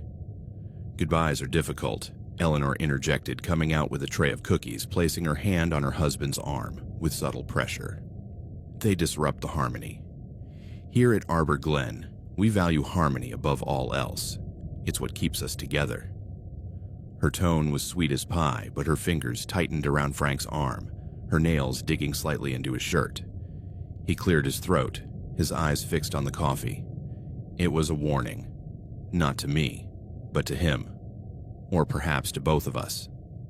I left with a half-eaten cookie, walking back under flickering streetlights, shadows of pine trees stretching like accusing fingers. That night, I searched the internet from my old laptop. Turner Arbor Glen family. Nothing. Facebook, LinkedIn, private or non-existent profiles. The Chen's phone, disconnected.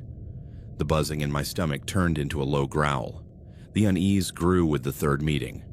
2 months in the village, the garden already blooming with my tomatoes, but the nighttime silence now made me nervous.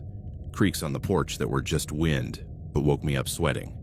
The meeting at Gable's house, chocolate cake, conversations about volunteer rotations to clean up the creek, prevent clogging. Then Gable. The transition. The Millers have been selected. The Millers, a family of 4. He an electrician, she a nurse, 2 teenage children, nodded mechanically, smiles that didn't reach their eyes. Applause.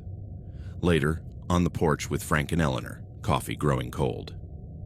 Again? What if someone doesn't want to? Frank coughed, cup shaking. No one doesn't want to. It's for the best. Eleanor added, Harmony is fragile, Alex. One crack and it all breaks. Her hand on his arm again, a visible squeeze this time. I left early, excusing myself with a headache, walking fast, feeling eyes on my back from the windows. I began to notice details that chilled me. The post-transition houses were being sold to Arbor Glen Property Trust, an address in a ghost town 3 hours away. Calls that were cut off after the third ring. The men in the truck never spoke, identical overalls, clean-shaven faces with no memorable features. When I mentioned the Chens or Turners, there was no nostalgia on the faces of my neighbors, just a veil of indifference, as if to say, who? I tried asking Robert Gable at the hardware store, buying nails for my porch. Are the Millers leaving for work? He paused with the hammer. New beginning. Don't ask any more questions, Alex. Curiosity breaks harmony. His voice was kind, but his eyes were hard as nails. I did some serious research that week. I called Jen. Jen, look up Arbor Glen transition. She said, nothing unusual, Alex.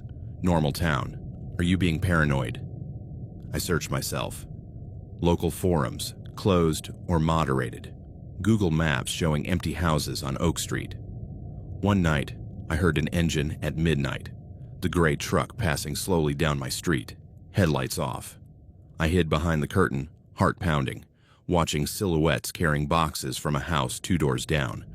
Another unannounced transition. I didn't sleep. At the 4th meeting, my name came up.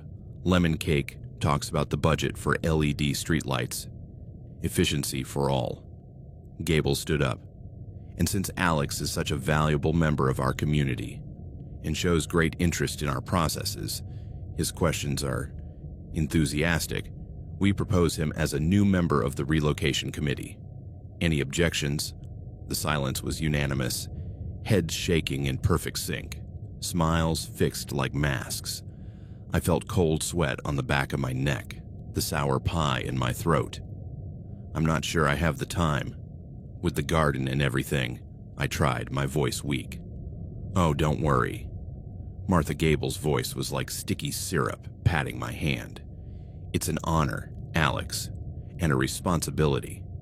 It will help you truly integrate. We'll give you the papers tomorrow. I nodded, caught in the web of smiles. Refusing would have broken the harmony, and I was beginning to sense that in Arbor Glen, breaking the harmony was the worst of sins. Worse than lying, worse than stealing. I walked back with heavy steps. the porch creaking under my boots, and called out to Ethan, "Son, how's school?" "Fine, Dad. When are you coming?" "Soon." Lie. I hung up with tears in my eyes, the phone hot in my hand. My first committee meeting was 2 days later, in the basement of the town hall, a brick building in the center of town, with a clock that chimed the hours with a dull gong. I descended creaky stairs, the damp air smelling of mold and stale coffee. The room had dark wood paneling and a long oak table with high-backed chairs. Robert Gable sat at the head, Frank Henderson to his right, smoking a cigar that filled the air with bluish smoke, and a stern woman named Helen, the town treasurer, with metal-rimmed glasses and a notepad. "Alex, welcome to the heart of Arbor Glen," said Gable, rising to shake my hand, his palm dry and cold. "This is where we take care of what others cannot or will not see, where we protect our way of life, the harmony that has sustained us for generations." I sat down, the chair scraping across the cement floor. "And what exactly does the committee do?" I asked, my voice firmer than I felt, the smoke stinging my eyes. Frank Henderson handed me a manila folder with a worn edge. "The next family is the Millers. They've shown deviations, complaints about the irrigation system at the last meeting. David said it was wasteful. Inappropriate questions at the store about the lighting fund.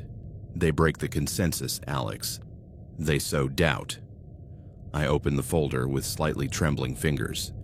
Inside were photos of David and Sarah Miller and their 5-year-old daughter, Lily. One of them at a community picnic, smiling broadly.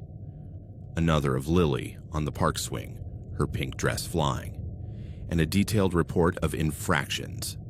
David had argued about the budget for new streetlights at the July meeting. Too expensive for what they provide. Sarah had complained about the noise from the Gables lawnmower on a Saturday morning, knocking on the door to ask for quiet. It included transcripts of conversations, notes from witnesses, neighbors reporting potential discontent. "I don't understand," I said, turning the pages, the paper rustling like dry leaves. "Are these crimes? Theft? Violence? These are normal complaints." "They're seeds," Helen said, adjusting her glasses, her voice sharp as a kitchen knife. "Seeds of discord. If you don't pull them up in time, they grow. They infect the whole garden. One day, you have a town full of conflict, chaos, people questioning the system that has kept us prosperous. We prevent that. We prune the weeds so the garden can flourish, Alex. It's basic horticulture. And pruning is sending them away, relocating them," I asked, the term pruning echoing ugly in my head. Gable smiled, leaning back in his chair with a creak. It was a narrow, unwelcoming smile, white teeth against thin lips. "Something like that, exactly. You, Alex, will handle the logistics this time. Make sure the house is ready for the post-transition cleanup. Frank will give you the keys tomorrow. And remember, absolute discretion. No questions to the Millers. They already know their role." The meeting ended with handshakes, Frank's sweaty palm, Helen's bony one, and I climbed the stairs of the town hall with the folder under my arm, the cool night air hitting me like a slap in the face. I walked home quickly, streetlights flickering shadows in my path, feeling eyes on me from the windows, or imagining them. On the porch, I opened the folder again under the light bulb, photos of Lily looking at me with innocent eyes. I called Jen. "Jen, this town is strange, people disappearing." She said, "Alex Pills, come visit me." I hung up in frustration, the phone heavy in my hand. The days leading up to the Millers' transition were agonizing with anticipation.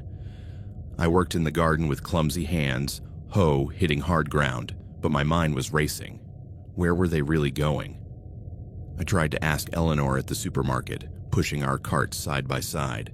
The Millers seemed like nice people. Why leave? She paused at the canned goods aisle, soup can in hand. New beginning. "Not everyone fits in here." Her smile was tense, and she walked away quickly, her cart squeaking. That night, a note on my door. "Keep the peace. Committee." Unsigned paper, printed letters. I burned it in the sink, blue flames licking the edge, but the smoke choked me. The committee met again 2 days earlier. Damp basement, thick cigar smoke from Frank. "The Millers have agreed," said Gable, passing around a new report. "More infractions." Sarah had hesitated at the meeting about the fund for lights. "Maybe it's too much." "Your role, Alex. Be at the house at 10. Supervise the cleaning," I asked. "Cleaning what?" "Furniture." Helen laughed softly, dryly. "Everything that breaks the harmony, including memories." On the night of the Millers' transition, the air was heavy with humidity, low clouds promising rain. The neighborhood meeting had ended an hour ago. Apple pie again, bitter irony. The Millers smiling and pale as they accepted their new beginning to synchronized applause. I walked to their house at 9:45, flashlight in my pocket, the gravel path crunching under my boots like bones. The house was lit, windows glowing yellow, but the porch was empty. I knocked, my heart pounding. Frank opened the door, a fixed smile on his face. "This way, Alex." He led me into the living room, past the kitchen where it smelled of herbal tea. Chamomile, perhaps, but with a chemical undertone that stung my nose. David and Sarah Miller sat on the plaid sofa, drinking from steaming cups, their movements slow and lethargic, as if in an induced dream. Their eyes were glassy, their pupils dilated, focused on the opposite wall. 5-year-old Lily slept soundly in her mother's lap, thumb in her mouth, breathing rhythmically. "Are they okay?" I asked, my voice a whisper, standing in the doorway, the air thick. "Perfectly," said Robert Gable, entering from the hallway, latex gloves crackling in his hands. "The herbal tea helps them with the transition. Nothing painful, just peace. Sit down, Alex. It's part of the process." I sat down on a hard chair, my knees shaking. "What's in that tea?" "Sedatives." Gable paused, adjusting his gloves. "Whatever is necessary for the greater good. You approved the budget for supplies at the committee meeting, remember? Line 47, maintenance substances." I vaguely remembered. I had signed without reading, agreeing to everything to fit in. I watched as one of the men from the truck, the one with the scar, approached David, hand on shoulder. "It's time, David. A new journey." David nodded, a silly, disconnected smile on his face, staggering to his feet, cup falling to the floor with a splash. Sarah did the same, carrying Lily, who didn't wake up, her eyes closed in deep sleep. "Thanks for everything," Sarah murmured, her voice slurred, looking at Gable as if he were a priest. "Where are they taking them?" I asked Frank, who was guarding the door, searching his eyes for a glimmer of humanity, a flicker of doubt. Frank avoided my gaze, smoking his cigarette, smoke spiraling out. "Somewhere quiet, where they can't disturb the harmony. They think it's a promotion, Alex. A better job, a bigger house. The tea sells them the story." I watched them leave the house, politely ushered into a black windowless van waiting where the moving truck had been, its engine purring softly. This was no routine move. It was a silent deportation, doors opening like jaws. David got in first, helped by the man with the scar. Sarah with Lily in her arms, a kiss on the baby's forehead before getting in. The door closed with a soft thud, and the van drove away down Oak Street, headlights cutting through the night, turning into the woods at the end of the road. "Your job now, Alex," said Gable, pointing to a closet in the corner of the living room. "We have to check that there's nothing personal left, nothing that might disturb the new occupants. Start there." With trembling hands that missed the knob twice, I opened the closet. Coats hung on uniform hangers, shoes lined up on the floor, and on a high shelf, Lily's toys. A doll in a faded pink dress, a teddy bear with a loose eye. I picked it up, soft under my fingers, smelling of baby softener and something else, lost innocence. My stomach twisted, bile rising. Are they going to kill them? The question came out in a hoarse whisper, impossible to contain now. The doll clenched in my fist. Gable approached, silent footsteps on the carpet, his breath smelling of fresh mint. "We don't kill, Alex. We prune." It's a horticultural metaphor, as I explained to you. We sacrifice a diseased branch to save the whole tree. They, he nodded toward the door where the Millers had been taken, chose to be that branch. They asked too many questions. They doubted the system. And doubt is the gangrene of a community like ours. If we don't cut it out, it spreads. Imagine complaints about budgets turning into riots, questions at the store escalating to complaints to the county. Arbor Glen wouldn't survive. But they're people, I said, my voice breaking, tears clouding my vision, the doll falling to the floor with a soft thud. They have a daughter, Lily. What about her? Do they prune her too? And for her daughter. It's better this way, Helen said, appearing silently beside me from the kitchen, notepad in hand, scribbling notes. Growing up here with her dissident attitude would have made her a bigger problem. Now she'll have other opportunities. Somewhere else. A discreet orphanage, perhaps, or a quick adoption. The trust takes care of it. Clean, efficient, no loose ends. They were lying, or at least embellishing. I could see it in the coldness of their eyes. Gable's calculating, Helen's indifferent. In the matter-of-fact way, they talked about pruning people as if they were discussing the weather. Arbor Glen was not a community bound by blood or friendship. It was a cult of harmony, a perfect system of control where dissent was eliminated with the efficiency of an industrial assembly line.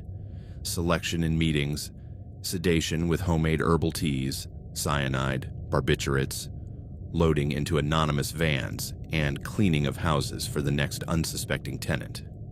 I had signed off on budgets for that, supplies, logistics, nodding like an idiot to fit in. I need to go, I said, staggering to my feet, the room spinning, Frank's cigarette smoke suffocating me. I can't. Of course, Gable nodded, patting my shoulder with a crackling latex glove. Take the night off.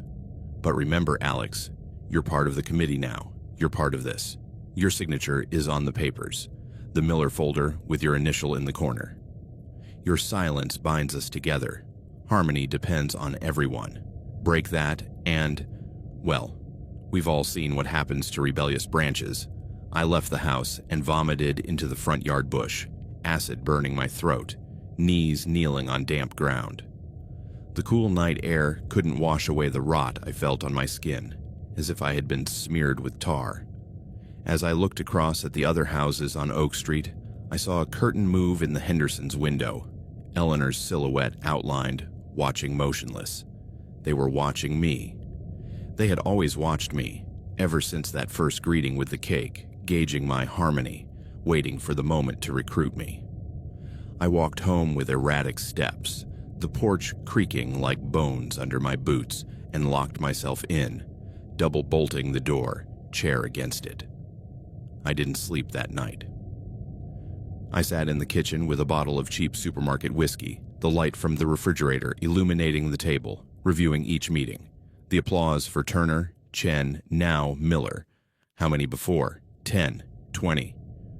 The trust buying empty houses, black vans leaving for the woods. Were they burying people there? A pit. I called Jen at 3, my voice hoarse. Jen, get me out of here, it's a cult, they kill people. She said, Alex, drugs. Go to sleep. I hung up, hot tears on my cheeks, and curled up on the sofa, the whiskey burning but not drowning out the horror. The next day, the Miller's house was spotless, empty as a shell, ready for the next tenant. I passed by on my morning walk, the for sale sign already nailed up, the plaque gleaming. At the store, Helen smiled at me as I paid for the newspaper. White teeth in thin lips. Good job last night, Alex. The community thanks you.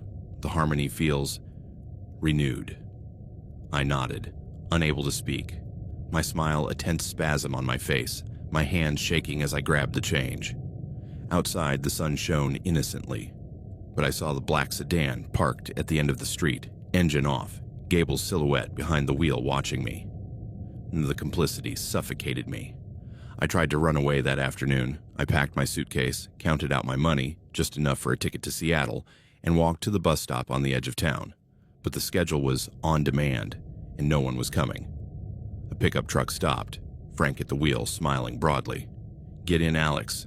Ride?" "To the bus." He laughed. "There isn't one today. Stay. The committee meets tomorrow." I got in reluctantly, the leather seat sticky, and he dropped me off at home. "Think about Harmony," he said as he drove away, the pickup roaring. The committee met the next day. Damp basement, thick smoke. "Next, the Larsons," said Gable, passing around a folder. I asked, "Why me? Why recruit me?" Helen: "You were perfect. Alone, no ties. Easy to integrate." Frank: "And curious. Questions show interest." Gable: "Now be quiet, or you'll be the next reboot." The days became a fog of fear. I worked in the garden with gloves, dirt under my nails, but I watched for shadows. Notes on the door. Harmony or pruning. Calls to Ethan cut off by signal. Jen: "Come on, Alex, you sound crazy." I tried to report it anonymously to the county sheriff, the line crackling, but there's no crime in moving. One night, I heard creaking on the porch, Gable smoking, red eyes in the dark. "Sleep, Alex. Committee tomorrow." I became one of them, not out of conviction, but out of survival. I signed estimates for supplies, supervised cleanings, empty closets but imagining bodies. Harmony was a lie, a thin veneer over a mass grave of secrets. And I, now, was the guardian of that secret. I had sought peace, and I had found a prison whose bars were the smiles of my neighbors and the complicit silence that I myself now kept. The horror was not in the supernatural, but in the ease with which normality could harbor monstrosity, and in how quickly a pruned man could become part of it. Months later, I sold the house to the trust, option to purchase, cruel irony, and left in a taxi for the city, light luggage. Ethan called me. "Dad, are you coming?" "Yes, son, soon." A lie, but alive at least. Arbor Glen is still there, monthly meetings, eternal transitions, and in my dreams I hear soft applause, smiles that don't reach the eyes.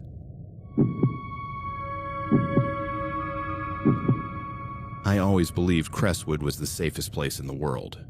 Nestled in a Vermont valley, with rolling hills covered in maple trees that turned red every fall, and a main street with just one grocery store, a hardware store, and a cafe where the owner always served complimentary coffee without asking. It was the kind of town where people left their car keys in the ignition and their house doors unlocked. My family has lived here for 4 generations. My grandfather arrived in the 1920s, fleeing the Great Depression in Boston, and bought a farm on the edge of the creek that still irrigates our apple orchards. I, Daniel Hayes, grew up running along those same paths, climbing the old oak tree behind the elementary school and stealing apples from the Thompson orchard, only to be caught and scolded with a smile. I knew everyone, and everyone knew me. Postman Jenkins, who limped from a Korean War injury, and Widow Harlan, who knitted scarves for the harsh winters and gave them away at Christmas. It was a place where life passed with the reassuring slowness of the seasons, predictable and safe. Winters with bonfires on the frozen lake, summers with picnics on the community meadow. Until it wasn't. Until the babies started disappearing, not in the dark of night, but in the harsh light of morning, leaving a void that spread like fog across the valley. It started with the babies, but not all at once, rather drop by drop, like a leak in the roof that you ignore at first because it's just moisture. The first was little Noah Patterson. His mother, Sarah, had been my high school classmate, the girl with the infectious laugh who organized the end-of-year parties and saved me from failing history with her borrowed notes. We graduated together in '98, and although life separated us, I went to college in Burlington for a semester before returning to the family farm, she to a job at the grocery store. We always greeted each other on the street with a quick hug. Sarah married Tom, a guy from the football team who now worked at the sawmill north of town, and when they announced their pregnancy, the entire coffee shop applauded that February morning. "A Hayes and a Patterson, the town is growing," joked the owner, serving rounds of free coffee. Noah was born on a rainy Tuesday in April, perfect and with blonde curls that were the envy of all the mothers in town. Sarah brought him home 3 days later, wrapped in a blanket knitted by the widow Harlan, and the phone didn't stop ringing with congratulations. I stopped by her house that afternoon with a box of apples from my orchard as a gift. "Look how handsome he is," I said, peering into the crib where Noah slept with his fists clenched, breathing softly. Sarah, exhausted but radiant, offered me coffee. "It's a miracle, Dan. After 2 losses, I thought..." She didn't finish. Tears came, and I hugged her awkwardly, feeling the weight of her fragile joy. Tom was on the porch, smoking a cigar, his eyes fixed on the cloudy horizon. "Thanks for coming, Hayes. It means a lot." 3 days later, the church bells tolled in a mournful tone that cut through the air like a knife. I was on the farm carrying bags of fertilizer to the shed when I heard the tolling. Slow, solemn. The clapper striking bronze, echoing in the valley. My father, who was plowing the north field with the old tractor, turned off the engine and looked up at the sky, as if God had sent a sign. The house phone rang as I walked in, sweaty and with dirt on my hands. It was Tom, his voice broken. "Dan, Noah, he's not breathing." The world tilted. I ran to my truck, keys jingling, and arrived at his house in minutes, the engine roaring down the gravel road. Sarah was in the living room, cradling an empty bundle in the blanket, sobs shaking her body like convulsions. Tom paced, fists clenched, muttering, "It can't be." Dr. Evans was already there, briefcase in hand, face impassive beneath his gray mustache. "Sudden infant death syndrome," he said, his voice clinical, signing the certificate on the kitchen table. "It's unpredictable. I'm sorry." The funeral was quick, discreet, under a gray April sky that spat fine rain. The church was full. Mayor Jenkins in the front row, Sheriff Miller in his pressed uniform, the widow Harlan with a black handkerchief. Sarah walked to the coffin with puppet-like steps, Tom holding her by the elbow. I stayed behind with my wife Clara, 6 months pregnant with our first child, feeling her hand squeeze mine until it hurt. "It's horrible," she whispered, silent tears streaming down her face. The community rallied around them afterward. Casseroles from the women of the book club, which Sarah used to chair. Visits from the pastor with Bibles marked with psalms of comfort. Myself chopping wood for their fireplace on cold nights. It was a tragedy, yes, but these things happen, or so we thought. We whispered in the cafe, "Poor Sarah."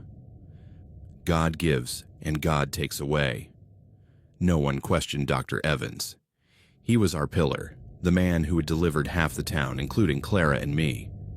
2 months later, the second blow struck like a bolt from the blue. The Carters lived across the creek in a white shingled house that Tom Carter painted every spring. They were chicken farmers, with a coop that smelled of feathers and feed from the road. Their baby, Emma, was born on a sunny Friday in June, with huge dark eyes that looked at the world as if she already knew its secrets. I went to visit them on Saturday, with Clara, her round belly now visible, and Emma gurgled in her crib, her little hand waving. "She's a fighter," said Emma's mother, Linda, passing the baby to Clara. "Just like her grandmother." Tom Carter, his apron stained with bird blood, smiled from the doorway. "Thanks for coming, Hayes. The town is family." By Sunday night, Sheriff Miller was at his front door, slowly removing his cap, his face contorted beneath his hat. I saw him from my truck as I returned from delivering apples to the county market. The blue of his uniform stood out against the red door. Linda screamed from inside, a sound that cut through the night like broken glass. I ran, leaving my keys on the seat, and found Tom on the porch, his head in his hands, sobbing hoarsely. "Emma..." "No." Dr. Evans came out then, briefcase under his arm, an expression of professional fatigue on his face. "Another case of sudden death. I'm sorry." Linda, in the living room, cradled the empty blanket, her eyes wide. She was fine. I fed her at 8. The news spread at dawn, as it always did in Crestwood. The mailman Jenkins carried it from door to door, his voice low on every porch. At the cafe, the owner served double coffees without charging, and conversations died down when someone mentioned the Carters. I was there with Clara, now suffering from morning sickness, when the pastor entered, his face pale. "It's a test," he murmured, but no one agreed. A pang of unease began to spread through the village, subtle as a chill on a summer day. We began to glance at each other sideways at the hardware store, where I was buying nails to reinforce our baby's crib. "Do you think—" We didn't finish our sentences. Sarah Patterson, who had begun to leave her house, stopped by the coffee shop that afternoon, her eyes sunken. "Another one," she said, sitting down at my table, her voice a whisper. "Emma." "Why us?" Clara hugged her, tears shared, but I looked at Dr. Evans at his table in the corner, drinking alone, newspaper open to the sports page. Our eyes met. He nodded, as if to say, "That's life." But the knot in my stomach didn't go away. The third time, the unease turned to open alarm, and the alarm to pure terror that spread through the hills like fog. The Reeds were new to Crestwood, having moved the previous year from Burlington, seeking the same peace we all valued. Clean air for his chronic asthma, small schools for their eldest daughter, a slow pace for raising their family. Mike was an engineer at a consulting firm that allowed him to work remotely. Lisa, a primary school teacher. They arrived in a loaded van, greeting everyone on Main Street with broad smiles. "Hi, I'm Mike. Good fishing spot." The town quickly adopted them. Invitations to barbecues, the pastor baptizing their second child in the creek. Samuel was born in the small county hospital, just 20 minutes from here, an uncomplicated delivery under fluorescent lights. Lisa brought him home 48 hours later, wrapped in a blue blanket knitted by my mother, who gave it to her in the store. For the new Hayes in town, Mom joked. They were at home, happy, settling in. Mike installing a swing in the oak tree in the yard. Lisa singing lullabies to Samuel while breastfeeding in the rocking chair on the porch. I stopped by one afternoon in July with a basket of vegetables from my garden. "Look how strong he is," I said, peering into the crib where Samuel was kicking his legs, his blue eyes fixed on the Star Mobile. Lisa laughed. "Exhausted. He sleeps like a log. After the contractions, it's a gift." Mike, changing a diaper on the table, winked. "Thanks for the carrots, Dan. The family's growing." On the third day, Lisa woke up at 5 in the morning with the sun filtering through the curtains, and Samuel wasn't breathing in his crib. Her cries woke Mike, who ran from the bedroom, stepping on toys on the floor. "Call the doctor," he shouted, starting CPR with trembling hands. He had taken a course in Burlington. Dr. Evans arrived in 10 minutes, sheriff's sirens in the distance. "I tried," Mike sobbed, his chest heaving. Evans checked his pulse, listened to his little chest, and signed the certificate in his briefcase, sudden death. But this time, the chaos that erupted in the Reed household was different. It wasn't the quiet, resigned grief of the Pattersons or the Carters who locked themselves in their homes with Bibles and pots and pans. It was raw anger, disbelief that exploded like dynamite. Mike pushed Dr. Evans against the kitchen wall, his face red. "No, Samuel was healthy. You checked him yesterday." Lisa, on the sofa with the empty blanket, screamed, "Do something. He's not dead." Sheriff Miller then arrived, badge shining, and pulled Mike away with firm hands. "Calm down, son. It's the law." But Mike didn't calm down. He demanded, "Autopsy. In Burlington. I don't trust you, Evans." The doctor turned pale, his briefcase clicking shut. "It's not necessary. It's clear." "It is," Mike roared, "and I want to see the body." The argument went on for hours, with the sheriff calling the county, Lisa sobbing on the phone with her sister in New York. I arrived alerted by my mother, who heard the sirens from the farm. I found Clara on the Reed's porch, hugging Lisa, our baby kicking in her belly. "Dan, it's the third one," Clara whispered, pale. Mike saw me and grabbed my arm. "Tell me it's not normal. Tell me they're investigating." That was the crack. The first time anyone in Crestwood questioned aloud the official narrative of things happen. The town divided into whispers. At the cafe, the owner served double coffees, and the tables filled with speculation. Evans is good, but 3 and 6 months. Sarah Patterson stopped by that afternoon, her eyes sunken, and sat down with Mike. I had my doubts too, but the pain, it breaks you. Mike shook his head. No, something's not right. Linda Carter called Lisa that night, her voice trembling over the phone. Don't sign the certificate, demand proof. I tried to calm Mike down on his porch, beer in hand. It's tough, bro, but Evans brought us all into this world. He stared at me. What if he's lying to us? What if Noah and Emma aren't dead? I remember the town council meeting that week, as if it were yesterday. The town hall, a wooden building with folding chairs and a splintered podium, was packed. The air heavy and thick with palpable fear that clung to the skin like humidity. People from distant farms had come in pickup trucks, muddy boots leaving tracks on the floor. My father and I sat in the back, Clara next to me with her hand on her belly, our baby moving restlessly. Mayor Jenkins, a ruddy-faced man with an easy smile who always told jokes about the weather at meetings, stood pale and serious behind the podium, his tie loose as if he were choking. Neighbors, we have been through a difficult time, he began, his voice a little shaky, papers trembling in his hands. 3 lost babies. It's a tragic streak, a horrible coincidence that has hit us hard. But Dr. Evans has served this community for decades. We trust his judgment, his dedication. He has brought children, grandchildren, and great-grandchildren into the world. There is no reason to doubt him. Mike Reed stood up from the 3rd row, his face gaunt from grief and lack of sleep, 3 days' stubble shadowing his jaw. The room fell silent, the air thick. My son wasn't sick, he shouted, his voice breaking like glass, his fists clenched at his sides.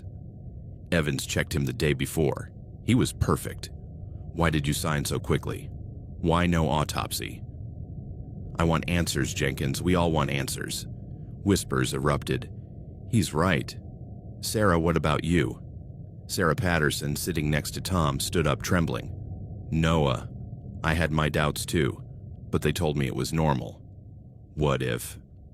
Tom sat her down gently, but his eyes were fire. Sheriff Miller, a tall, quiet man who was better known for helping pull cars out of ditches in winter than for solving crimes, rose from the side wall, his badge gleaming in the lamplight. Mike, I understand. Grief clouds judgment, but without an autopsy ordered by the county. They're doing it now, Reed roared, pointing at the door as if the agents were there. And I want to know why Evans' certificate was issued so quickly. Too quickly. Who approves it?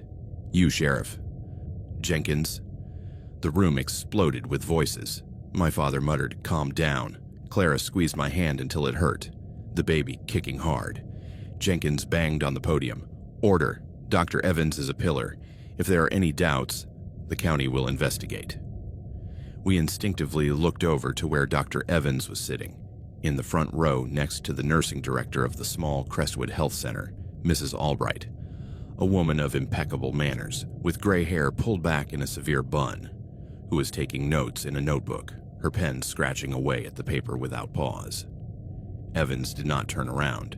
His back was stiff, his shoulders tense under his white coat. Albright looked up for a second, her cold eyes scanning the room, and continued writing. The meeting ended in chaos, people leaving in a murmur, Mike shouting, I won't stop until I know. Sarah hugging Lisa Reed in the hallway. I drove Clara home in the truck, rain beginning to hit the windshield.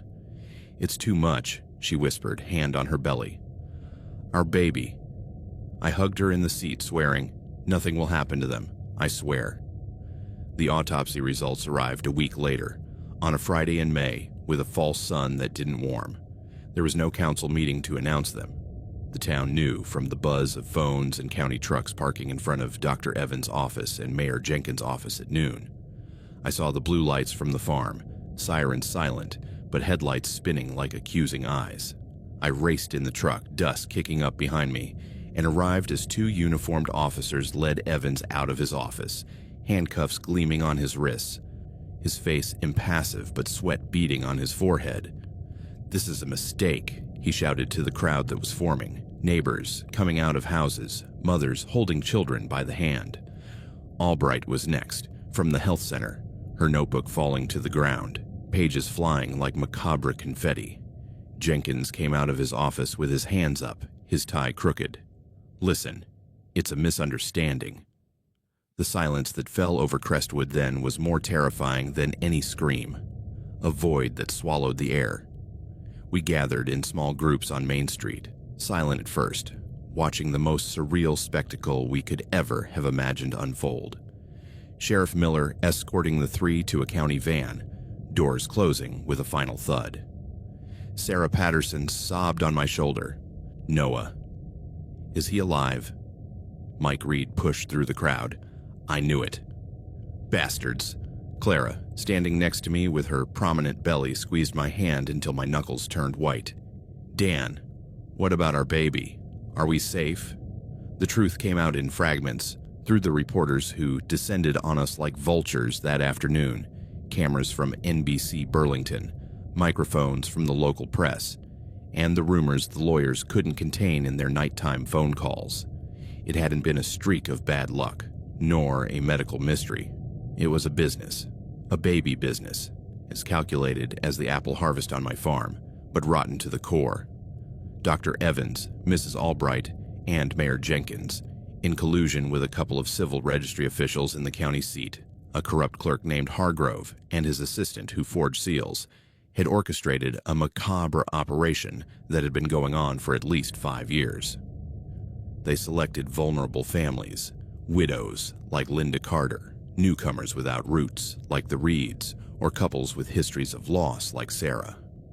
When a healthy baby was born, especially one with physical characteristics desirable to certain clients, blonde, light-eyed, no visible marks, they set their machinery in motion with Swiss watch precision.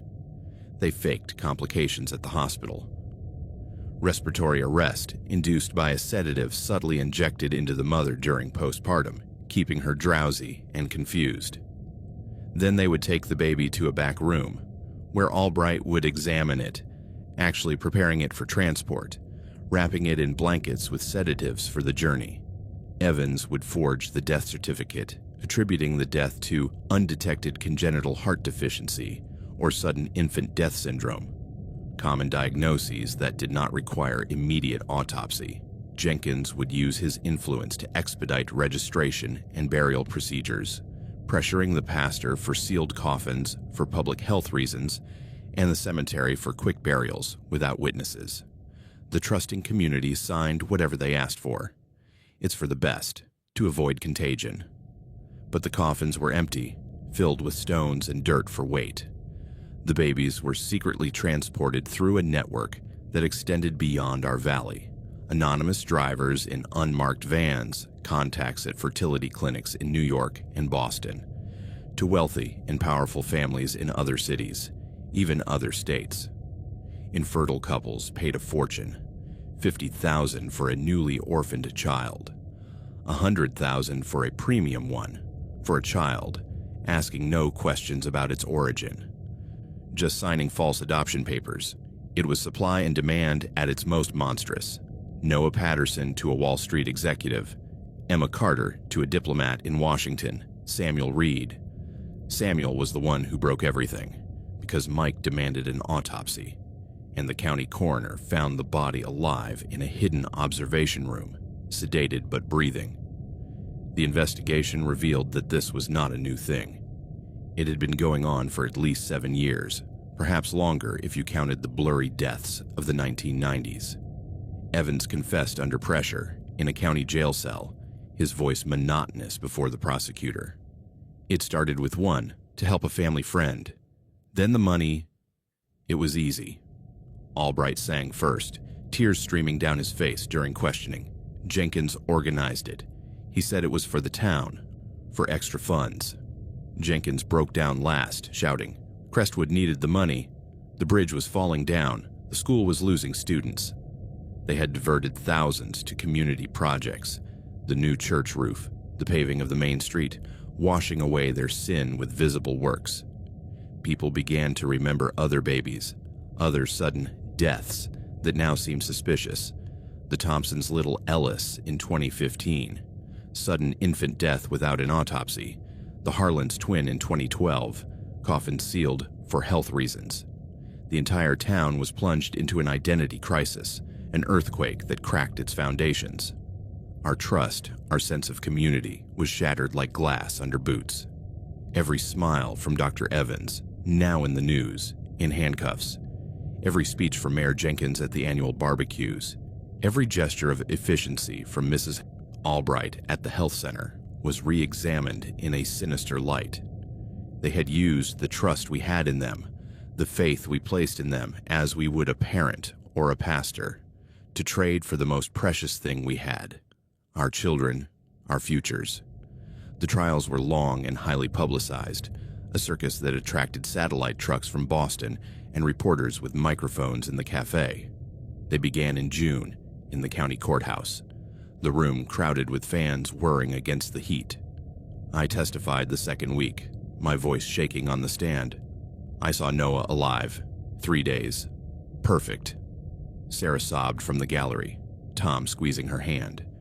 Evans pleaded guilty to aggravated kidnapping and forgery, his face impassive as the judge read the sentence. 30 years without parole.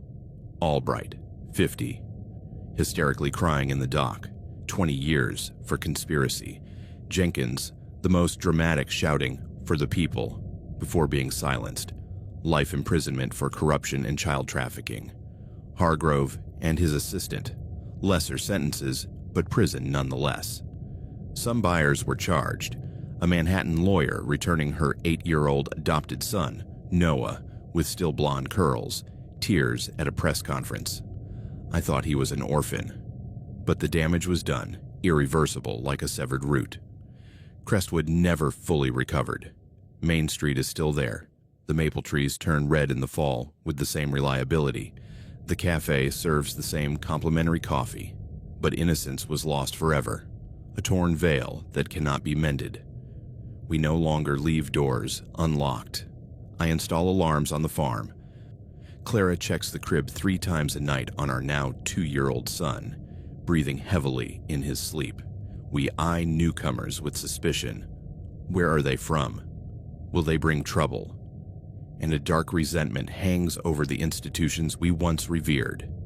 The health center now staffed by a doctor from the city, the mayor's office vacant for months, Sheriff Miller, who resigned due to pressure.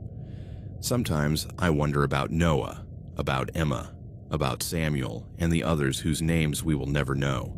Perhaps 15, perhaps 20, stolen on nights in April and June.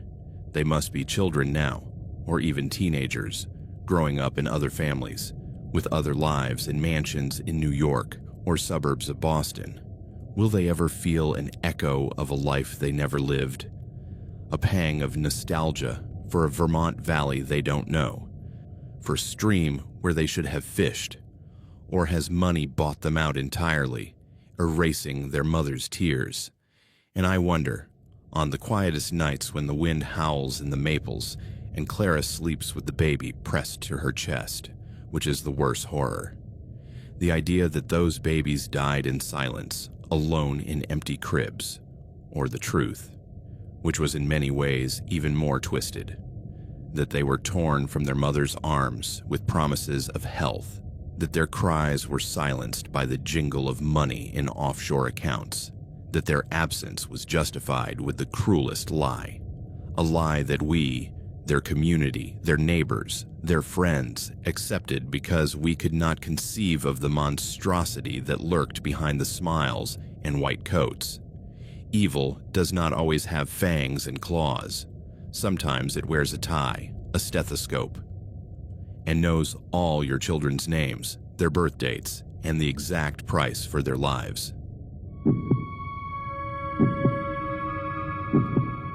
I arrived in San Ezequiel in October, when the leaves were beginning to fall, and the village appeared after a sharp bend like an old postcard. My name is Daniel Cortez. I am 31 years old, and I had accepted a teaching position at the elementary school after 3 years of temporary jobs in the city. The contract included accommodation, a modest salary, and a community that valued education. What it didn't include was a warning about the mural.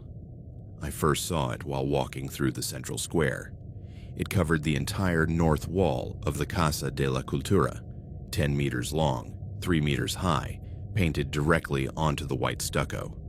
It was a collective portrait of the town's inhabitants. Hundreds of faces with warm expressions, smiling with the uncomfortable perfection of old-school photographs. A bronze plaque read, "Mural of the Inhabitants of San Ezequiel, updated regularly since 1952. Impressive, isn't it?" A woman in her mid-40s smiled at me.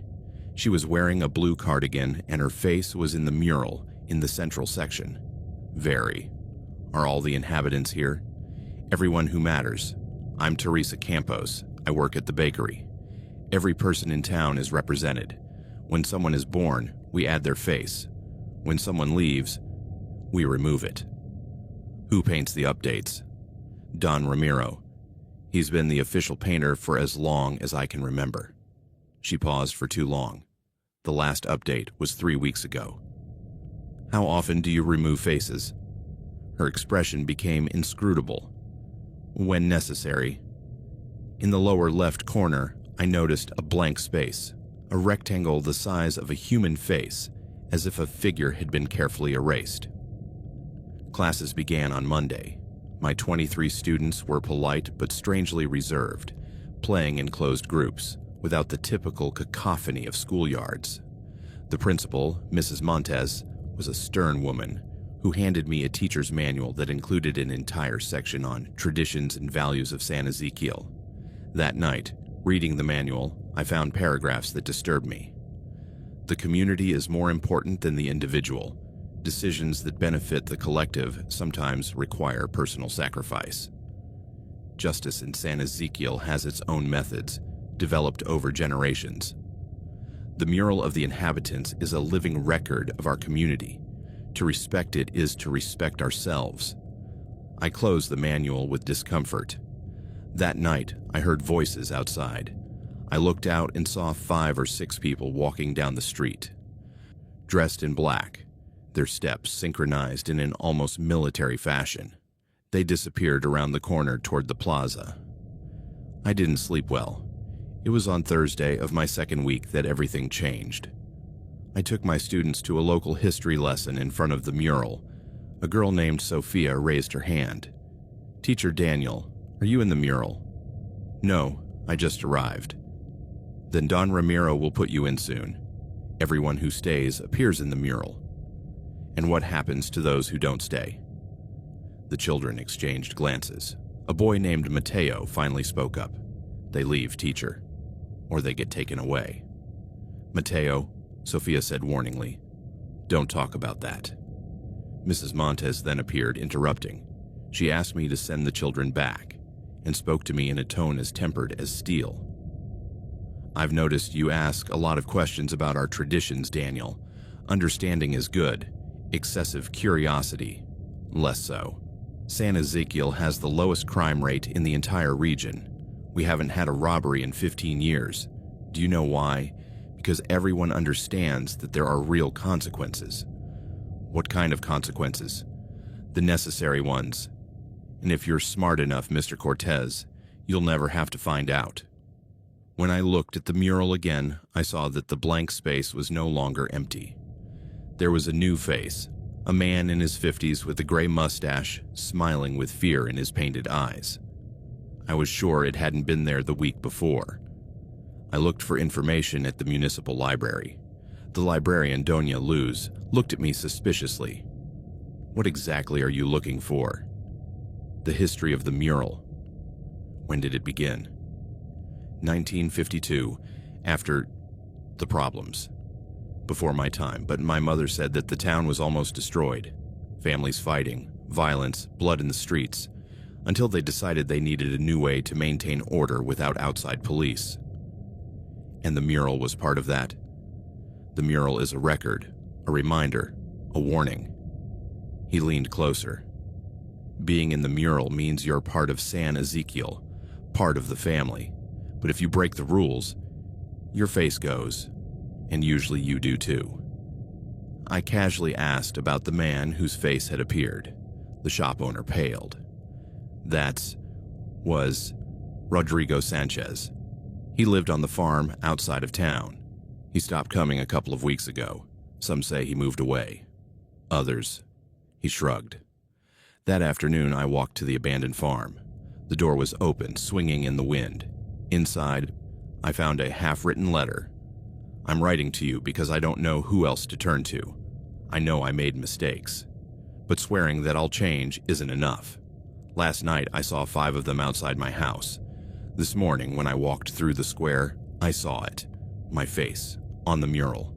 I know what that means. I've seen enough disappearances to have no illusions. If you're reading this, it means the council decided that San Ezekiel would be better off without me. I want someone to know that I didn't leave voluntarily. The council decides, the council executes, and the rest of the town looks the other way. I put the letter away, with trembling hands. A noise outside made me hide. 3 people entered. Don Esteban, my landlord, Jorge Mendez, owner of the hardware store, and Dr. Salinas. The new teacher was asking questions, murmured the doctor. All outsiders do, replied Don Esteban. Most understand that it's better not to know, those who don't. How long do we give him? Asked Jorge. The council meets on Friday. If by then he hasn't shown that he can adapt, Don Ramiro will have to get his paintbrushes ready. What do we do with Rodrigo's property? The same as always. Wait 6 months. Declare him missing. Auction it off. The proceeds go to the community fund. That's how we've operated for 70 years. And the body? Where all the others are. The old well behind the cemetery. I waited 15 eternal minutes before running back to town, Rodrigo's letter burning in my pocket. For days, I lived in watchful paranoia. I noticed patterns. The same 6 individuals constantly appeared in positions of power. Don Esteban, Jorge Mendez, Dr. Salinas, Don Ramiro, Father Gregorio, and Mrs. Montes, the council. On Friday, I followed them. At 11 o'clock at night, the 6 figures gathered at the House of Culture. I hid under a partially open window and listened. 3 names this time, Jorge said. First, Martin Velasco. He beat his wife, 4th time in 2 years.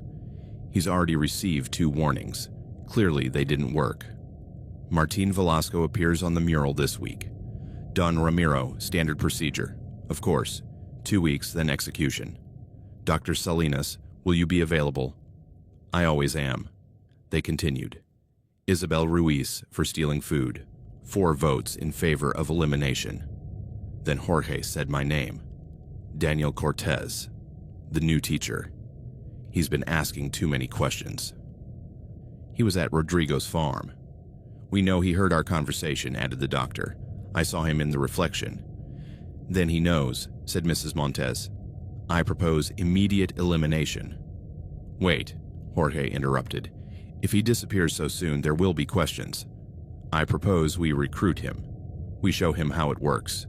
Most choose survival when faced with that option. They voted. 4 in favor of trying to recruit me before killing me. I climbed down from the container, trembling, and ran home. I had 1 week. Don Esteban came 3 days later. I know you've discovered things about how our town works, he said without preamble. Let me explain. San Ezekiel is special. We've discovered that real justice requires real consequences, not legal systems that release criminals on technicalities. Final consequences that make people think twice. You're killing people. We're applying justice. When was the last time you heard of a violent crime here? It doesn't happen, because everyone knows there are consequences. You don't have the right. Who has the right? Judges who have never set foot in San Ezekiel. We live here. We know these people. We know who deserves a second chance and who doesn't. What do you want from me? For you to understand, to see that it's necessary, and to join us. What if I refuse? Then you become a problem, and problems in San Ezekiel are solved in only one way. He gave me a week to think about it. I saw Martin Velasco during those days. He knew what was coming. The whole town knew, but no one talked about it. It was a silent consensus, an agreement to look the other way. On the 8th day, Martin disappeared. His wife said he had left voluntarily. No one believed her, but no one questioned the narrative. 2 days later, his face was erased from the mural. That night, Don Ramiro painted my face on the mural. I saw it the next morning. There I was, smiling that smile that didn't reach my eyes. A death sentence in oil paint. During my final 2 weeks, I did what no one else had done. I refused to act as if my death were inevitable. I spoke to students, parents, shop owners. I told them the system was broken, that security built on murder was not true security. Most ignored me, but some listened. Among them was Laura Velasco, the widow.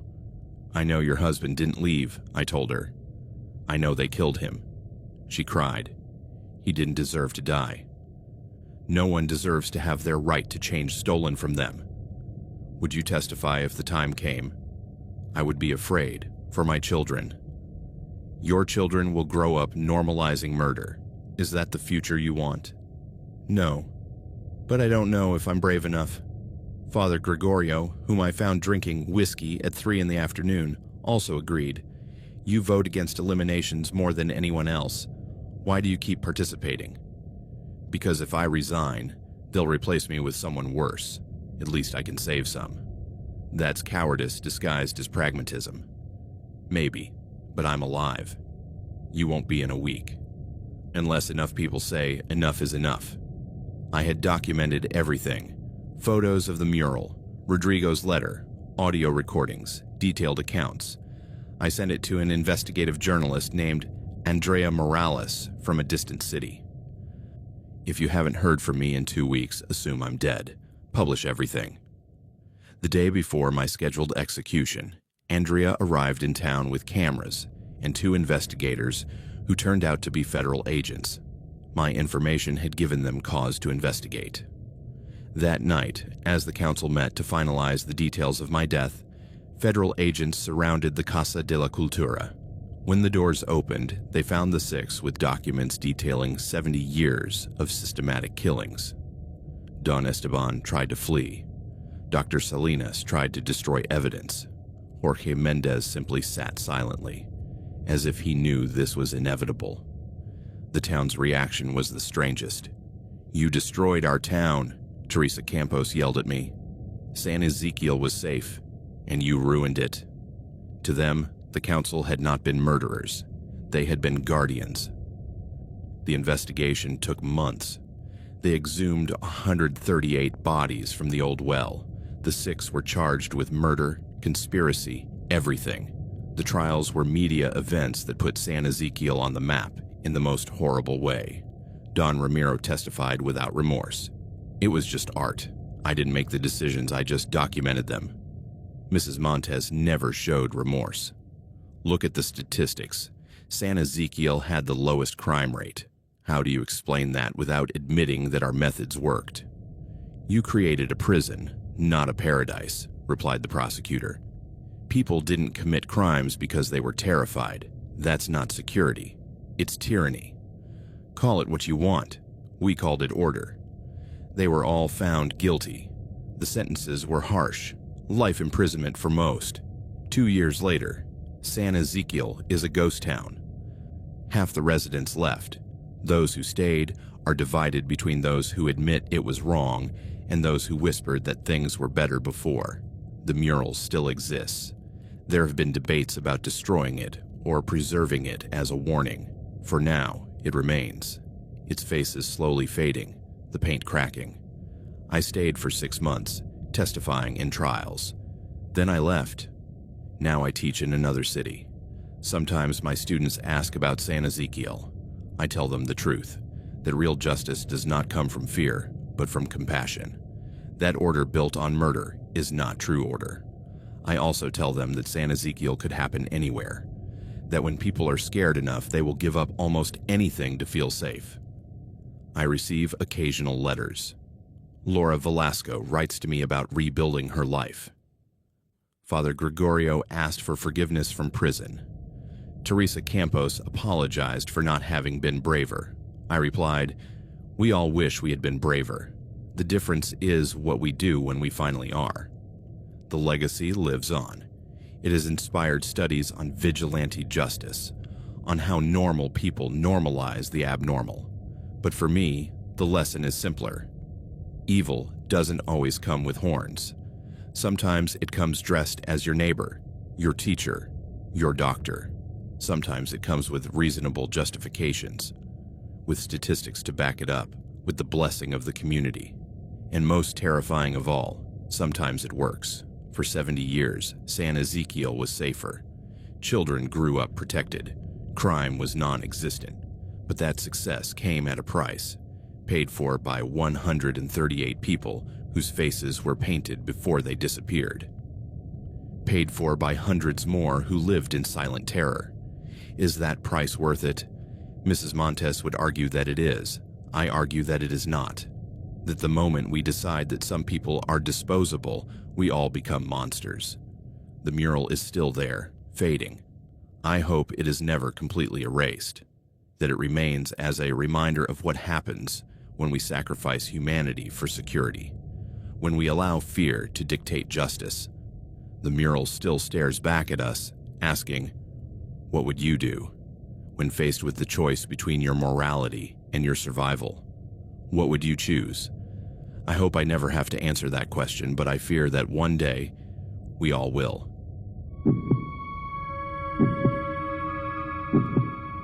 I don't remember exactly when I started forgetting my name. I know I knew it when I arrived in town. I know I said it out loud when the couple greeted me at their front door. But now, sitting at this gas station 80 kilometers away, staring at the missing persons poster, I can't remember it.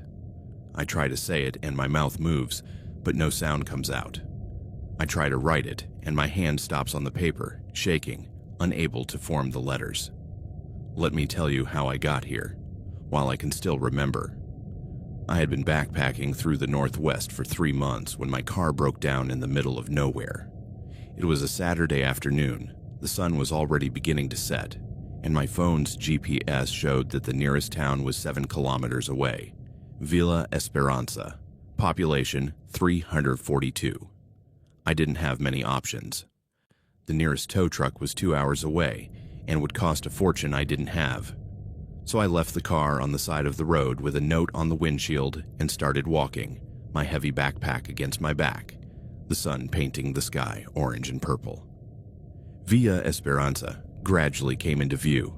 First a lone house, then another, then a main street with closed shops and a small church. Everything was too quiet for a Saturday afternoon. There were no children playing, no people chatting on their doorsteps. Just the sound of my footsteps on the cracked pavement. I found what appeared to be an inn, but the windows were boarded up. The grocery store had a closed sign that looked permanent. I was about to resign myself to sleeping in the park when I heard a voice. "Are you lost, young man?" I turned around. An elderly couple was watching me from the porch of a pale yellow colonial house. The man was tall and thin, with perfectly combed white hair and a wool sweater despite the heat. The woman was small, with a warm smile and eyes that sparkled with what seemed like genuine concern. "My car broke down," I explained, approaching them. "I was looking for somewhere to spend the night. Is there a hotel or—" "The inn closed 5 years ago," said the man in a soft, cultured voice. "But we can't leave you on the street. I'm Ernesto Villalobos, and this is my wife, Beatriz. We would be honored if you would accept our hospitality." Something about the formality of their offer made me hesitate. But I was tired, hungry, and the alternative was sleeping outdoors in a strange town. "I don't want to be a bother." "Nonsense." Beatrice descended the porch steps with surprising agility for someone her age. "We have a perfectly good guest room that no one uses. Besides, it's been a long time since we've had company. We insist." There was something about her enthusiasm that made me slightly uneasy, but I attributed it to the loneliness of living in a small, dying town. I climbed the steps of their porch and crossed the threshold of their house. That was the first mistake. The interior was immaculate, too immaculate. The hardwood floors gleamed as if they had just been polished. The antique furniture was perfectly arranged without a speck of dust. The air smelled of pine cleaner and something sweeter that I couldn't identify. Framed photographs hung on the walls, landscapes, the couple at their wedding decades ago, and curiously, many photos of strangers smiling at the camera. Tourists, Ernesto explained when he noticed my gaze. We've hosted many travelers over the years. We like to keep memories. They led me to a room on the second floor. It was spacious but strangely impersonal, like a hotel room that no one had ever really used. The bed was made with hospital corners. There was an empty dresser, a reading chair by the window, and more photographs on the walls. All of different people, all smiling. "Dinner is at 7 o'clock, Beatrice said from the doorway. "We have only one rule in this house. Guests must stay at least 3 nights. It's a family tradition. We hope that's not a problem." I blinked. 3 nights? I was planning to... "Only 3 nights," Ernesto repeated, his tone still friendly, but with an edge of firmness. "It's not much, considering we're offering free accommodation, and frankly, your car will need at least that long to be repaired. The village mechanic only works Monday through Wednesday." It made sense, I suppose, and 3 nights wasn't that long. I nodded, and their smiles widened. "Wonderful. Make yourself comfortable. Dinner will be special in your honor." They closed the door behind them as they left, and I heard their footsteps descending the stairs. Only then did I try to open the bedroom window. It was painted shut. I tried harder, but it seemed to be permanently sealed. "No," I told myself. "You're being paranoid. They're just a nice elderly couple in a small town. Not everything is sinister." Dinner was elaborate. Vegetable soup, roast chicken, mashed potatoes, salad, homemade bread. All delicious, but served with an unsettling formality.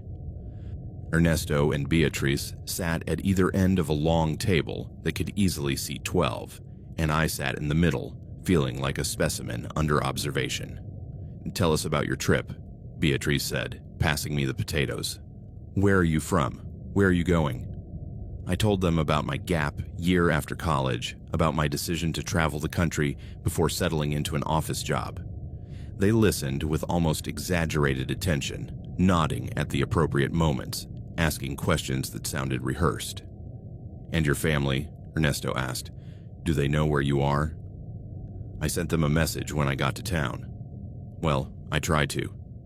The signal here is terrible." "Yes," said Beatrice, with a smile that didn't reach her eyes. "We live in a remote place, but that's part of the charm, don't you think? Isolation, peace, time to reflect without the distractions of the modern world." After dinner, Ernesto insisted on showing me around the house. It was larger than it appeared from the outside. Multiple bedrooms, a study filled with old books, a basement he refused to show me. Just boring storage, and a living room with a huge fireplace and more photographs. "This is our guest album," Beatrice said proudly, pulling a thick leather book from a shelf. "We document every person who has stayed with us." She opened it and began flipping through the pages. There were dozens, maybe hundreds of photographs. They all followed the same format. A person standing in front of the house, smiling at the camera. But something about those smiles unsettled me. They were too wide, too fixed, like the smiles of people posing for awkward photos, but multiplied by 10. And the eyes. The eyes weren't smiling. In every photograph, the eyes conveyed something I couldn't identify. Fear, pleading. "How extensive," I said, trying not to sound disturbed. "We've been hosts for over 30 years, Ernesto explained. "We believe hospitality is a lost art. Every guest is treated like family. Each one stays for exactly 3 nights. It's a perfect number, don't you think? Not so short as to be rude, not so long as to become tedious." And all these guests, were they just passing through? Travelers like you, people in transition, looking for something they didn't know they needed until they found it here. Beatrice closed the album with a soft thud. Tomorrow we'll take your picture. We always do it on the last day, but I'm so excited I could do it sooner. The last day, I corrected instinctively. The third day. Of course, Ernesto said, "Nah, that's what I said." But he hadn't. He had said, the last day, as if he knew there wouldn't be a fourth. That night, I couldn't sleep. The bed was comfortable, too comfortable, as if it wanted to absorb me. Every time I closed my eyes, I saw those smiles from the album, those pleading eyes. Around midnight, I heard footsteps in the hallway. Slow, deliberate, stopping in front of my door. I waited, holding my breath, but no one knocked. The footsteps just stayed there for what seemed like an eternity before walking away. The next morning, I tried to use my phone. No signal, just as Beatrice had warned. I tried to leave the house to walk to where I had left my car, but Beatrice immediately appeared at the door with an exaggerated look of concern. "Where are you going so early?" "Breakfast is almost ready." And Ernesto called the mechanic. "He says your car needs a part they have to order. It will take at least 3 days. 3 days exactly? How convenient, right?" Her smile was too bright. "Just the time you'll be staying with us anyway." Breakfast was another formal event. Eggs, bacon, pancakes, fresh juice. Too much food for 3 people. Beatrice insisted that I eat everything, watching every bite with those bright eyes. "You need to keep your strength up," she said. "The next few days will be transformative." Transformative? True hospitality transforms both the host and the guest, Ernesto explained, cutting his bacon into perfectly uniform pieces. "It's an exchange. You give us purpose. We give you clarity." I didn't like how he said clarity, as if it were a euphemism for something else. After breakfast, I tried to excuse myself to walk around the village. Ernesto offered to accompany me, and when I tried to politely decline, his smile tightened in a way that made it clear it wasn't optional. We walked through the empty streets of Villa Esperanza. Now that I was paying closer attention, I noticed that many houses were abandoned, with broken windows and overgrown yards. The few people we saw hurried into their homes when they saw us approaching. "Why is everyone avoiding?" I began to ask. "Respect," Ernesto interrupted. "The townspeople respect our privacy, and the privacy of our guests. It's an agreement we've had for many years." Something about the way he said it made me think agreement wasn't the right word. Fear fit better. The second day was when things got really strange. I woke up feeling disoriented, as if I had slept too deeply. My watch said 11 a.m., but I remembered going to bed at 10 p.m. Had I slept for 13 hours? And why didn't I remember waking up at any point during the night? I went downstairs and found Beatrice in the kitchen preparing lunch. "Good morning, sleepyhead," she chirped. "Last night's tea must have relaxed you more than expected." "Tea?" "The one I gave you before bed, to help you sleep better. This place can be unsettling for those who aren't used to the silence of the countryside." I didn't remember any tea, but there was a gap in my memory between dinner and waking up in my room. Had I drunk something? Had I been subtly drugged? "I have to go," I said suddenly, my voice sounding more desperate than I intended. "I really need to continue my journey." Beatrice's expression hardened. "But it's only the second day. We agreed on 3 nights." "I know we did, but agreements matter," Ernesto said, appearing in the doorway, as if he had been waiting for this conversation. "Especially in small places like this. One's word is all one has. Do you really want to break your promise out of simple impatience?" The way he put it made me feel guilty, as if I were the troublemaker. "No, of course not. I just thought maybe just one more night," Beatrice said, her tone becoming motherly. "And then you can leave with our blessing. We'll even walk you to your car personally. Isn't that a small price to pay for our hospitality?" I felt trapped. Technically, they were right. I had agreed to 3 nights. What kind of person would I be if I left after 2, especially when they had been so generous? That thought should have alarmed me, that I felt guilty for wanting to leave a place that was increasingly disturbing to me. But guilt is a powerful tool, and they knew exactly how to use it. That afternoon, Beatrice insisted on showing me her garden. It was extensive, with vegetables and herbs growing in perfect rows. At the back, I noticed what appeared to be recently turned soil, a rectangular patch about the size of compost, she said, noticing my gaze, to keep the soil rich. Everything must be recycled, you know? Nothing goes to waste in this house. That night during dinner, I began to notice more disturbing details. The way Ernesto cut his food with surgical precision. The way Beatrice watched me between bites, studying me as if she were taking mental notes. The conversation that constantly turned to my life, my relationships, my future plans. Will anyone miss you if you disappear for a few weeks? Ernesto asked casually. What? I have friends, family, but no one who's waiting for you in a specific place. No one who would come looking for you if you didn't show up, right? That's why you're backpacking alone. It was true, but the way he said it made my blood run cold. Have your tea, Beatrice said, pushing a steaming cup toward me. It'll help you relax. I eyed the tea suspiciously. I think I'll pass tonight. I insist, Ernesto said, and there was steel in his voice now. We don't want you to have another night of bad sleep. Something in his tone made it clear that this was not a suggestion. I drank the tea slowly while they watched me. It tasted bitter, medicinal. I tried to leave most of it in the cup, but Beatrice didn't look away until I had finished the last drop. Good boy, she murmured. 20 minutes later, climbing the stairs to my room, the world began to blur at the edges. My legs felt heavy, my mind foggy. I barely made it to bed before darkness swallowed me. I woke up with a flash. I was standing in front of the house, the morning sun blinding. Beatrice was adjusting my shirt, fixing my hair. Ernesto was holding an old camera. Smile, he said. And I did. My mouth curved upward automatically without my consent. I felt my facial muscles pull into a wide smile, too wide, painful, but I couldn't stop it. Inside my head, I was screaming, but on the outside, I was smiling that horrible fixed smile, just like the people in the album, Flash. Perfect, Beatrice said. Now we'll add it to the album. Flash.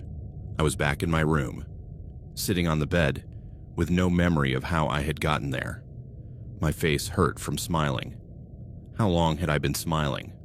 I looked out the sealed window. It was afternoon, the sun already setting. Had I lost the whole day? I staggered to my feet and tried my bedroom door. Locked. I knocked, I yelled, but no one came. Finally, after what seemed like hours, I heard the key turn in the lock. Ernesto entered with a tray of food. Dinner, he said simply, placing it on the dresser. The 3rd day is almost over. Tomorrow morning, you can leave. What did you do to me? What was in that tea? Just something to help you relax. Sometimes guests get anxious on the 3rd day. This makes everything easier for everyone.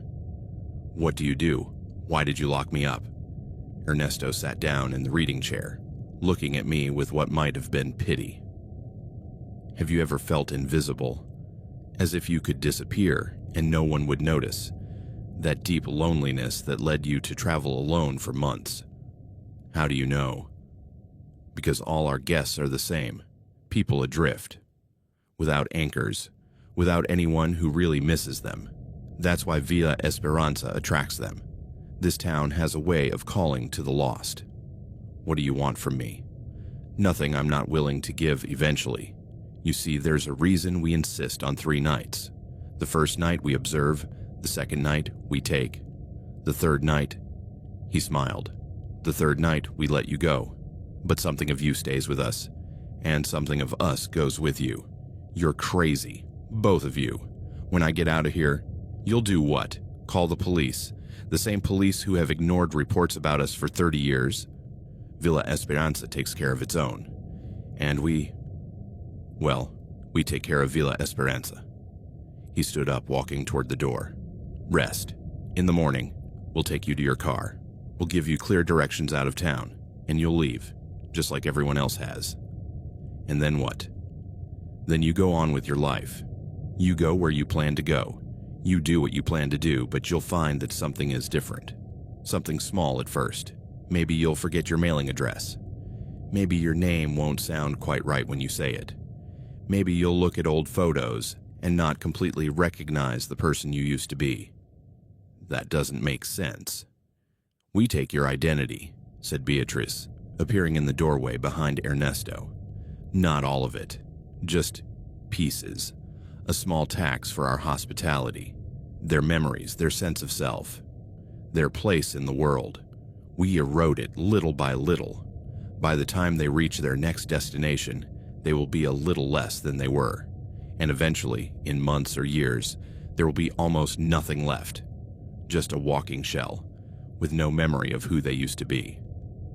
"Why? Why would you do that?" Ernesto smiled sadly.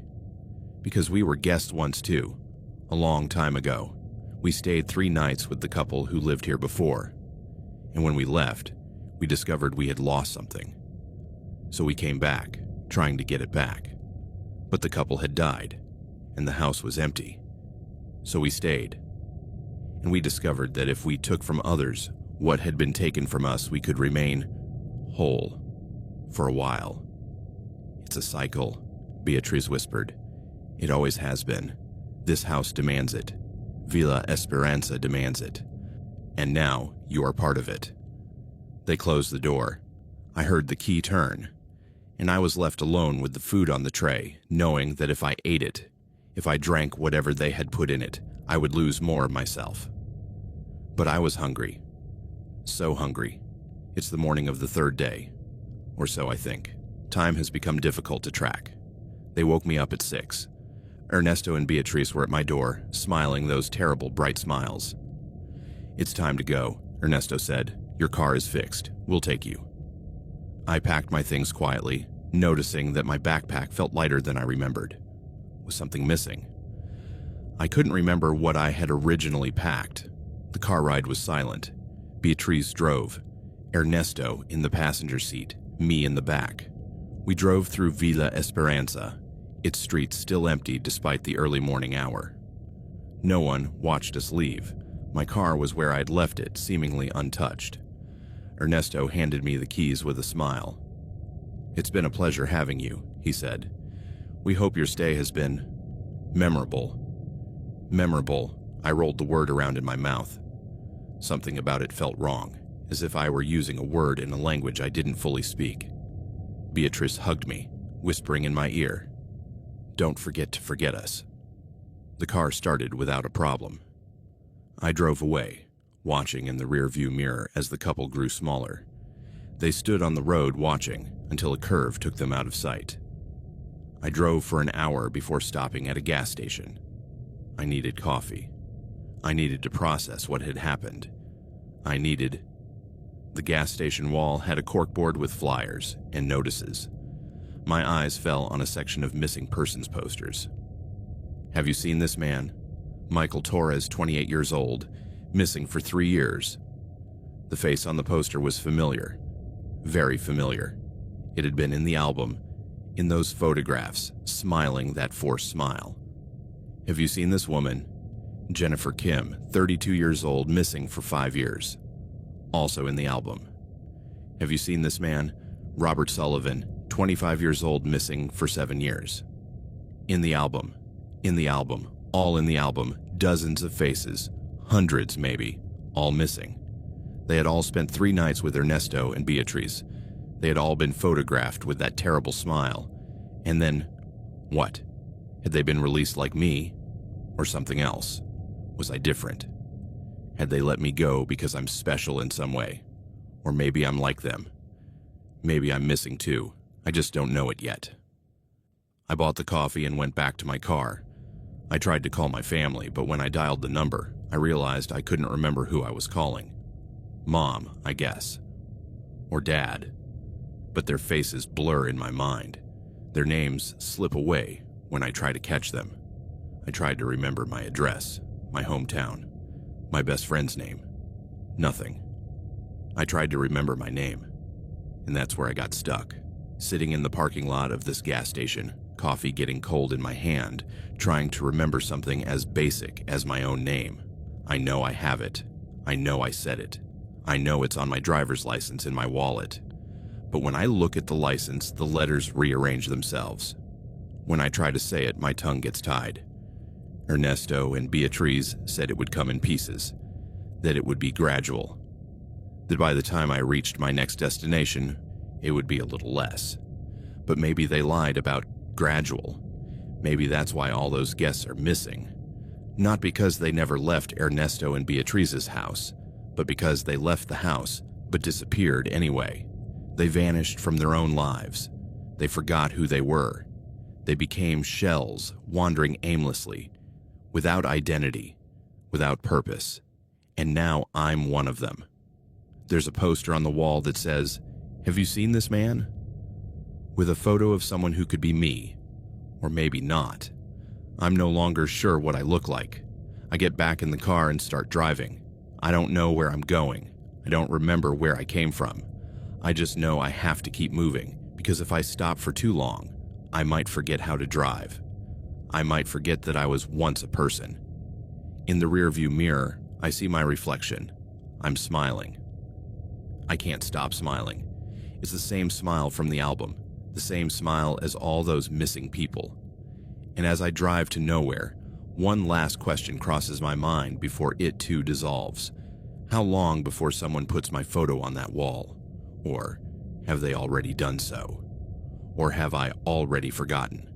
I keep driving, smiling, forgetting, until there is nothing left to forget, until I am nobody, until I disappear completely. And somewhere behind me, in a yellow house in a town called something I can no longer remember, an elderly couple opens a leather album and gently strokes a new photograph of a young man smiling too broadly. "Another successful guest," says one of them. "Yes," replies the other. "We'll need another one soon." And they wait, always waiting, because the road always brings someone new, someone lost, someone adrift. Someone who will agree to stay for 3 nights, just 3 nights. What harm could it do?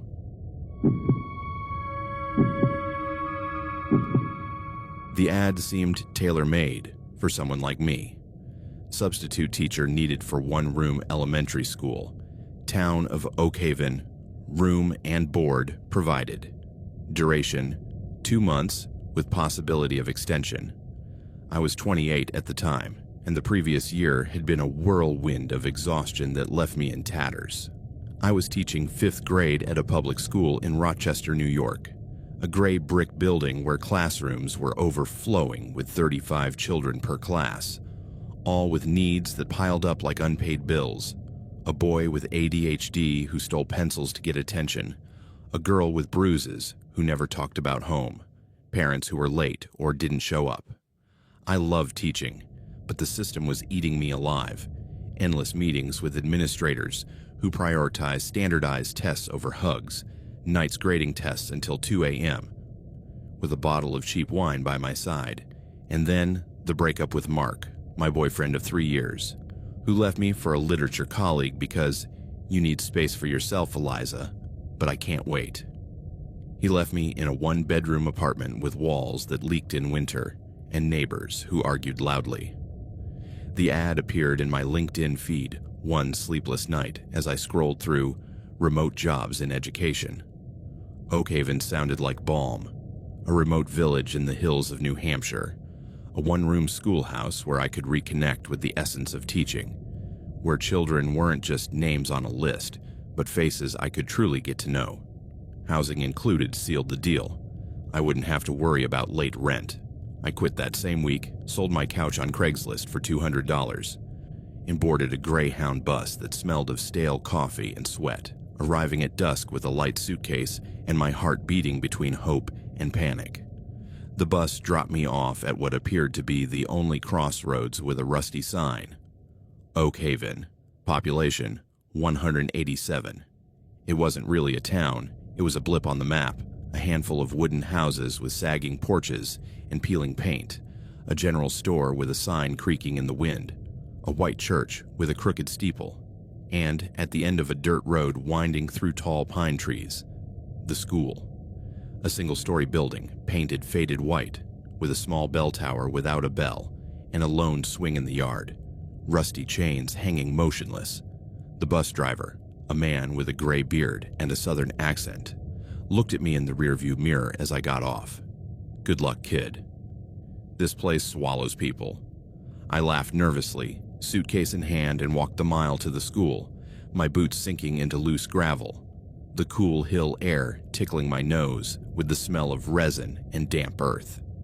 Mrs. Gable, the principal, and, as I would soon discover, the only permanent administrator, as well as janitor, secretary, and whatever else needed to be done, greeted me at the school door with a tense smile that didn't reach her gray eyes. She was a woman in her 60s, with gray hair pulled back into a bun so tight it seemed to stretch the skin on her temples, leaving deep wrinkles like furrows in a dry field. She wore an old-fashioned floral dress and flat shoes that creaked on the wooden floor. "Welcome, Eliza. We hope your stay here will be peaceful," she said, her voice nasal and slow, as if she were measuring each word. She showed me the small teacher's house attached to the school, a 2-bedroom bungalow with antique furniture, an iron bed that creaked when you sat on it, a wobbly table in the kitchen, a wardrobe that smelled of mothballs. "The rules are simple. Classes start at 8 o'clock sharp. The children are special, very close-knit, and they're very aware of the rules. Dinner in the store at 6. Don't go out after dark. The roads get treacherous." I nodded, signing the contract on her cluttered desk, pen scratching yellowed paper. "Sounds perfect," I said, forcing enthusiasm. She stared at me a second longer than necessary. "Have you taught in small towns before?" "No, but I'm excited." Her smile tightened further. "You will be." She left me with the keys, the door closing with a click that echoed in the empty hallway. That night, I unpacked under the yellow light of a bare bulb. Clothes folded into drawers that smelled of camphor, children's storybooks on the nightstand, my diary in the bottom drawer. I had dinner at the general store, a dry ham sandwich and canned soup, chatting with the owner, a surly man named Peterson, who chewed tobacco and responded with grunts. "How many students?" I asked. 15. Good kids. They follow the rules." I walked back under thick stars, flashlight flickering, the dirt road crunching under my boots. The house was cold, the wind whistling through the cracks, but I went to bed optimistic, dreaming of classes where children raised their hands eagerly, not with Rochester's exhaustion. The next day, at 7:55, I crossed the short path between my house and the classroom, dew dampening my sneakers, the crisp air heavy with pine. My heart pounded with a mixture of nervousness and anticipation. Would they be shy? Curious. I unlocked the school door with a jingle and was met with a scene that stopped me in my tracks, the threshold creaking under my weight.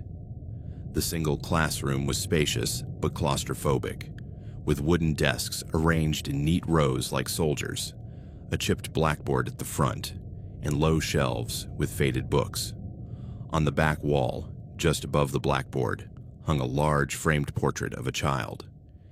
It wasn't a normal school photograph, the kind with forced smiles and blurry backgrounds. It was a studio portrait, serene and formal, of a boy of perhaps 8 or 9, with blonde hair parted on one side and blue eyes that seemed to follow me around the room, cold and accusatory. Below the photo, in gold cursive letters engraved on a bronze plaque, was an inscription, "Always present." I looked at the children. There were 15 of them, between 6 and 12 years old, sitting in absolute silence at their desks, hands folded on clean desks. They all stared at me with disconcerting intensity, their eyes fixed, without blinking, as if waiting for a secret order. There was none of the usual hustle and bustle of a class starting. No whispering, no restless leg movements, no pencil tapping. They were still, like porcelain statues, impeccable gray uniforms, hair combed with precision. "Good morning," I said, forcing a broad smile, hanging my bag on the coat rack by the door. "I'm Miss Eliza. I'll be your teacher for a while. I'm glad to meet you." None of them responded. They just continued to stare at me, heads slightly tilted, expressions neutral but watchful. The silence stretched out for 3 eternal seconds, the wall clock ticking like an amplified pulse. I coughed nervously and walked to the front, chalk in hand. "What are your names? Who wants to start?" A girl in the front row, about 7 years old with perfect blonde braids, raised her hand slowly, as if the gesture required divine permission. "I'm Emily, ma'am." Her voice was clear, but without childish enthusiasm. It was recited like a learned lesson. "Good, Emily. And you?" I pointed to a 10-year-old boy with freckles and brown eyes. "I'm Jacob, miss." Same thing, monotonous, synchronized. One by one, they answered, "Sophie, Thomas, Anna," each name falling like a stone into a still pond. There was no laughter, no "I'm next," just that chilling precision. "And who is he?" I asked, pointing to the portrait to break the ice, thinking it would be a good topic, a beloved former student. It was as if I had flipped a switch. 15 voices, in perfect sync, replied, "It's Lucas. He's still here." The chorus was so uniform that it made my skin crawl, an echo that bounced off the wooden walls. It wasn't a rehearsed answer from playful children. It was a creed, a litany coming out of small throats with absolute conviction. "Lucas," I repeated, confused, chalk falling to the floor with a sharp clack. "Is he a former student? A local hero?" Emily, the one with the braids, raised her hand again without me asking. "Yes, ma'am. Lucas hasn't left. He's just waiting. That's why we have to behave ourselves, in case he comes back." The words, spoken with the innocent conviction of a 6-year-old, were deeply unsettling, like a twisted prayer. The others nodded in unison, their heads moving like a controlled wave. I nodded, not knowing what to say, the lump in my throat tightening. "I understand. It's nice to remember him." I quickly moved on to the first lesson, taking my lesson plan out of my folder. Basic math, addition with apples from the local orchard. "Okay, open your notebooks. Let's count." But as I wrote on the blackboard, I felt the eyes in the portrait on the back of my neck, blue and fixed, as if Lucas were sizing me up. The day passed with a supernatural discipline that left me exhausted. The children did not get up without permission. "Permission to use the bathroom, miss." They did not talk to each other during lessons. They did their homework with a solemn concentration that I had never seen even in graduate students. In reading class, they read a story about a fox and a crow without a single interruption, their voices alternating in perfect turns. In art class, they drew landscapes of the valley, but they all included a blonde boy in the background, looking at the viewer. Every time my gaze drifted to the portrait, I felt a pang of discomfort, those static blue eyes judging my every word, every pause in my explanation. I tried to break the ice with a game. "Tell me your favorite food." Uniform answers. "Apples from the orchard." Mrs. Gable's soup. Nothing personal, nothing that revealed individuality. During the 15-minute recess, the children did not run or shout as they did in Rochester. They went out to the playground in single file, their shoes crunching on the gravel, and played quiet, almost ritualistic games. Ball, but thrown with geometric precision and without fuss. House, but with whispered conversations I couldn't hear from the doorway. I watched from the threshold, arms crossed against the morning chill, and noticed that they often glanced toward the classroom window, as if checking to see if Lucas's portrait was watching them from inside. Emily approached me once, ball in hand. "Lucas used to play here, miss, but he misbehaved once. That's why he waits." Her voice was serious, her big eyes fixed on me. "How did he misbehave?" I asked softly. She paused, the ball rolling at my feet. "He didn't follow the rules." "Like you have to do." She walked away without another word, joining the circle. At the end of the day, at 3 o'clock sharp, the 15 stood up in unison, backpacks on their shoulders, and lined up to say goodbye. Goodbye, Miss Eliza. They left in alphabetical order, their shoes stepping on the path in rhythmic echo. I stayed in the classroom, wiping the blackboard with a damp cloth, the white dust floating like fog. The portrait stared back at me, and for the first time I whispered, "Who are you really?" Silence. I locked up and walked home, the sun sinking behind the hills, shadows lengthening like fingers. As I left, I ran into Mrs. Gable on the school porch, sweeping dry leaves with methodical movements, broom scraping wood in a hypnotic rhythm. "First day, huh?" she said without looking up. "The kids are good. They follow the rules." I tried to sound casual, hanging my keys on the hook. The kids mentioned Lucas. "He seems important to them." The broom stopped moving, leaves swirling at her feet. She looked up, gray eyes narrowed under her bun. Yes. Lucas Miller. A tragedy, 5 years ago. It's important for the community to remember. It keeps things in order. The kids understand that better than the adults." "How?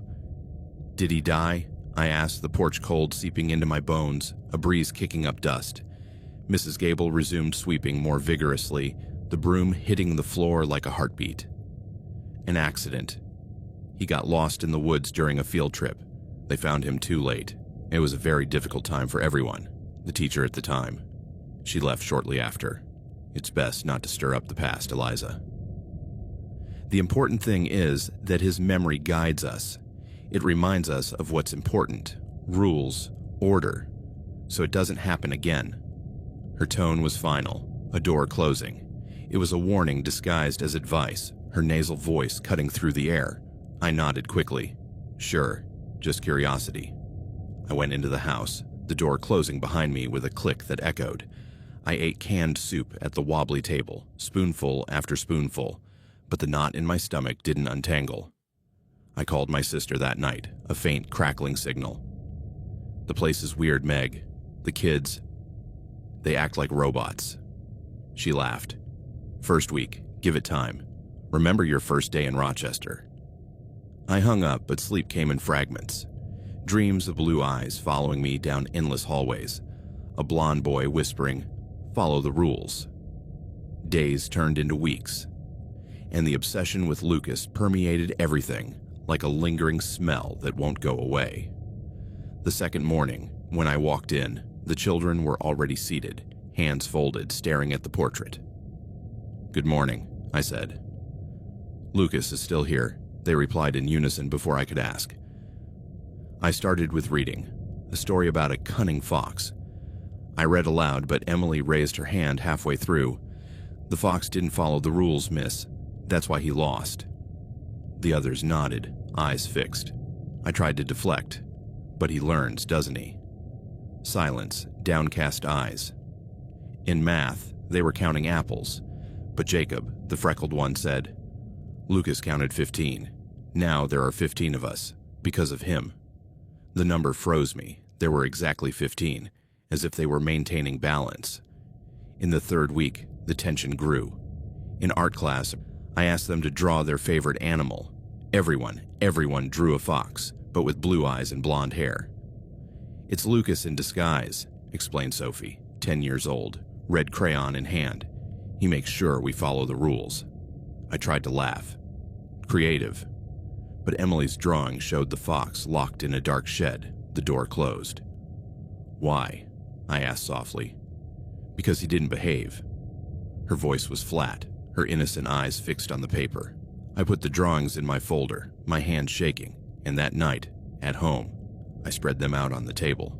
15 identical foxes, 15 watchful Lucas. I tried to talk to the parents.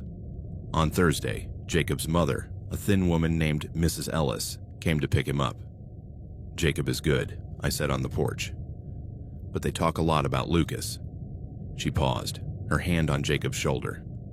"It's their way of honoring him. Don't change that, miss. Rules keep order."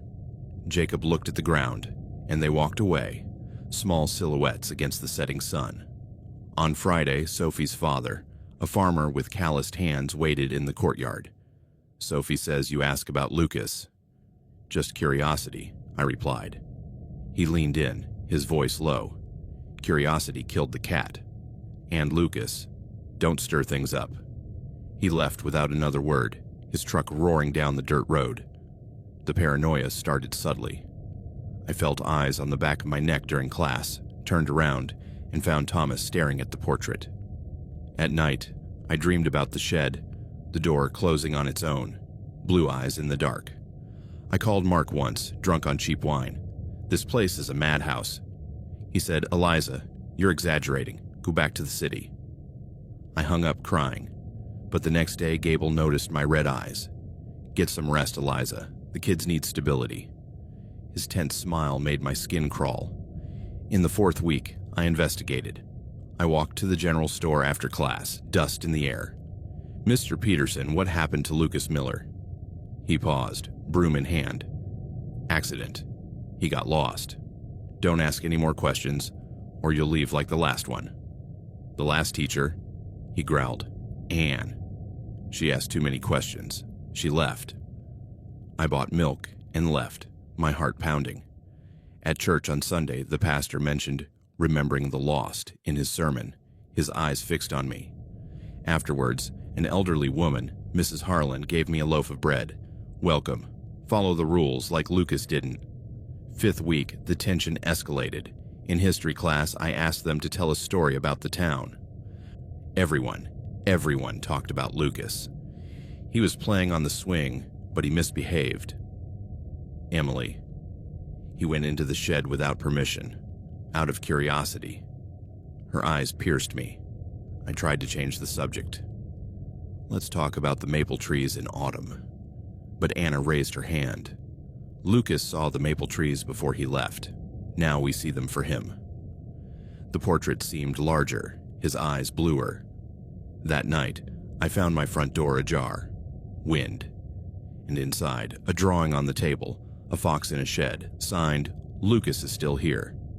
My heart in my throat, I burned it in the sink, flames licking the paper, but the smoke choked me. 6th week, I confronted Gable on the porch. "The kids are obsessed with Lucas. It's disturbing." She paused her sweeping. "It's their way of honoring him. He died because he didn't follow rules." "You should teach them." "How exactly did he die?" Her face hardened. "He locked himself in the shed. Hypothermia. The previous teacher didn't supervise. She left. Don't make her mistake, Eliza." She went inside, the door closing behind her. The breaking point came at the end of the 1st month. Sorting through the teacher's desk drawers, old papers, broken chalk, I found a crumpled, yellowed piece of newspaper under a pile of exams.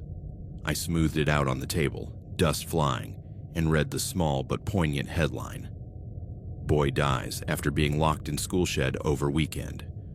It was from a regional newspaper, dated 5 years ago. The news was terse, impersonal. Lucas Miller, 8, reported missing on a Friday afternoon after school. The teacher, Ann Whitaker, stated that she believed he had left with the rest of the class. He was found on Monday morning when the janitor opened the old tool shed attached to the school, dead from hypothermia and dehydration. The investigation cited negligence. The shed door had an internal latch that Lucas could have activated while playing. The case was closed without charges, but Ann resigned for personal reasons and moved to Maine. The town erected the portrait in his memory. Negligence. The word echoed in my mind like a dull thud, the paper trembling in my hands. The teacher, the one responsible. Suddenly, everything clicked into place with an icy snap. The portrait was not an innocent tribute to a lost child. It was a permanent reminder, a sinister warning hung on the wall for all to see, especially the teacher on duty, always present. Present as an eternal guilt, as a consequence that lurked in every lesson, every recess. The children, indoctrinated from an early age by their parents and Gable, repeated the mantra to keep the collective guilt alive. He's still here. Yes, he was still here, in the psyche of the town, like a specter used to control, to make sure that no one, especially no curious substitute teacher, forgot their place and their limits. Behave yourself in case he comes back. They weren't referring to Lucas rising from the dead. They were referring to his fate, locked up, forgotten, killed by a mistake, being repeated. With her. With me.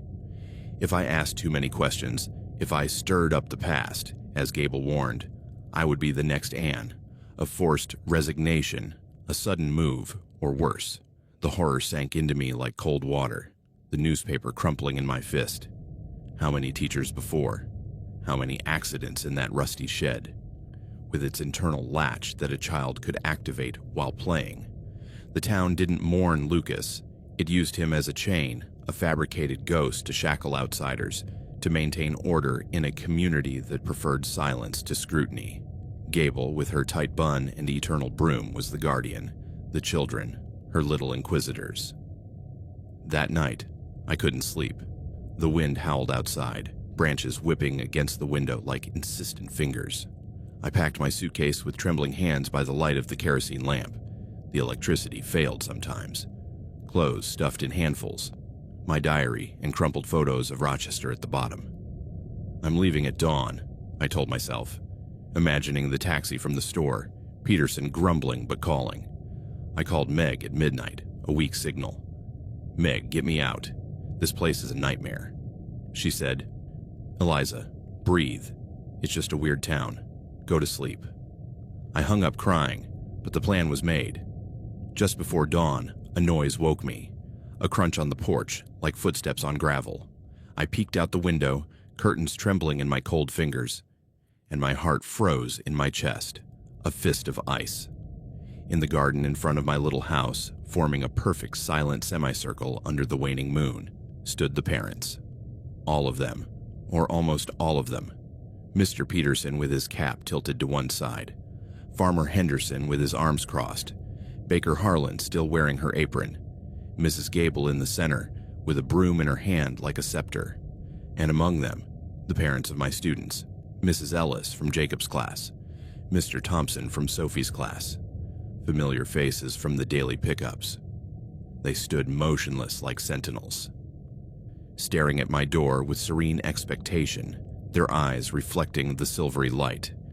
They carried no torches or pitchforks from horror movies. They shouted no threats. They were just there, in pajamas or hastily thrown on coats, the circle closed like a knot. One of them, Mr. Miller, Lucas's father, a man in his 50s with a gray beard and sunken eyes, whom I had never seen in town, slowly raised his hand and pointed toward the school, his bony finger cutting through the darkness. His gaze met mine through the fogged glass, an eternal second of icy connection.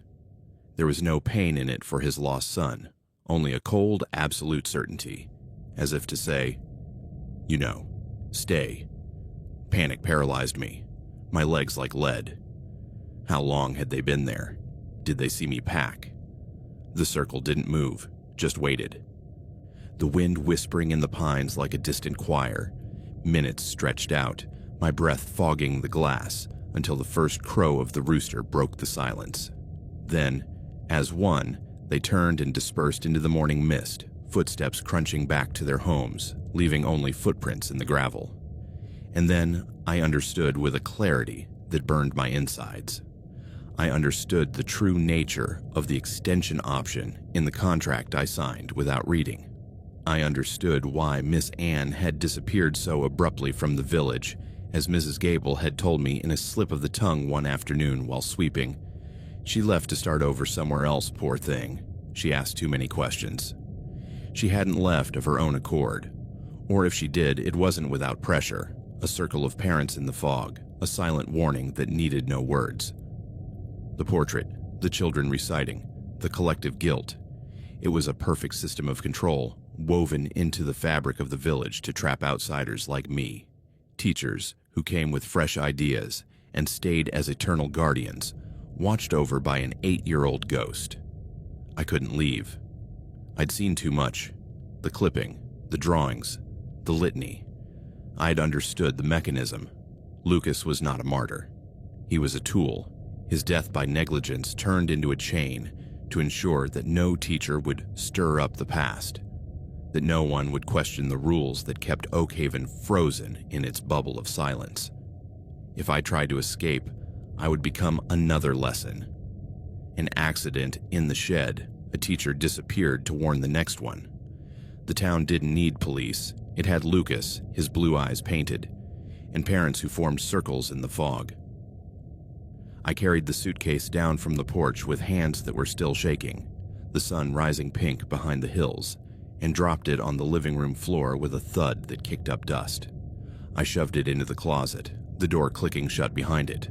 On the other side of the window, Mr. Miller, or his shadow, still lingered in my mind, nodding imperceptibly. A collective smile, as tense and fake as Mrs. Gable's, spread across the parents' faces in my imagination. It was not a smile of welcome to the family. It was the smile of an executioner watching the condemned man accept his sentence, chain around his neck. At 8 o'clock sharp, I crossed the path to the school, dew dampening my sneakers again, the morning air heavy with false promise. My steps were heavy, as if I wore invisible chains around my ankles, gravel crunching under my feet in accusatory echo. I opened the classroom door, hinges creaking, and the 15 children were already at their desks, hands folded on blank notebooks, in absolute silence. Their eyes, clear, watchful, and those of Lucas's portrait stared at me in unison, blue and fixed like nails. "Good morning, children," I said, and my voice sounded strange to my own ears, empty of all emotion, a hollow echo in the room. 15 voices responded in unison, a perfect chorus. "Good morning, Miss Eliza. Lucas is still here." "Yes," I whispered, looking up at those blue-painted eyes, the portrait seeming more alive in the morning light. "I know, and so am I." And I knew, with a certainty that burned in my gut like acid, that I would never leave Oakhaven, that I would stay here, teaching addition lessons and fox stories, watched over by painted and real eyes, living under Lucas's eternal gaze until the town, or I myself, decided it was time for another teacher to learn what it meant for a child to be always present. The horror was not in a ghost resurrected from the shadows. It was in the calm smile of parents who had turned their son's death into a tool of control, in the complicit silence of a town that preferred to live in a prison of its own creation. Rules, portraits, circles in the fog, rather than face the truth of its collective negligence. I was the new guardian of that prison. My cell, the classroom, with its chipped blackboard and empty desks. And my sentence, indefinite.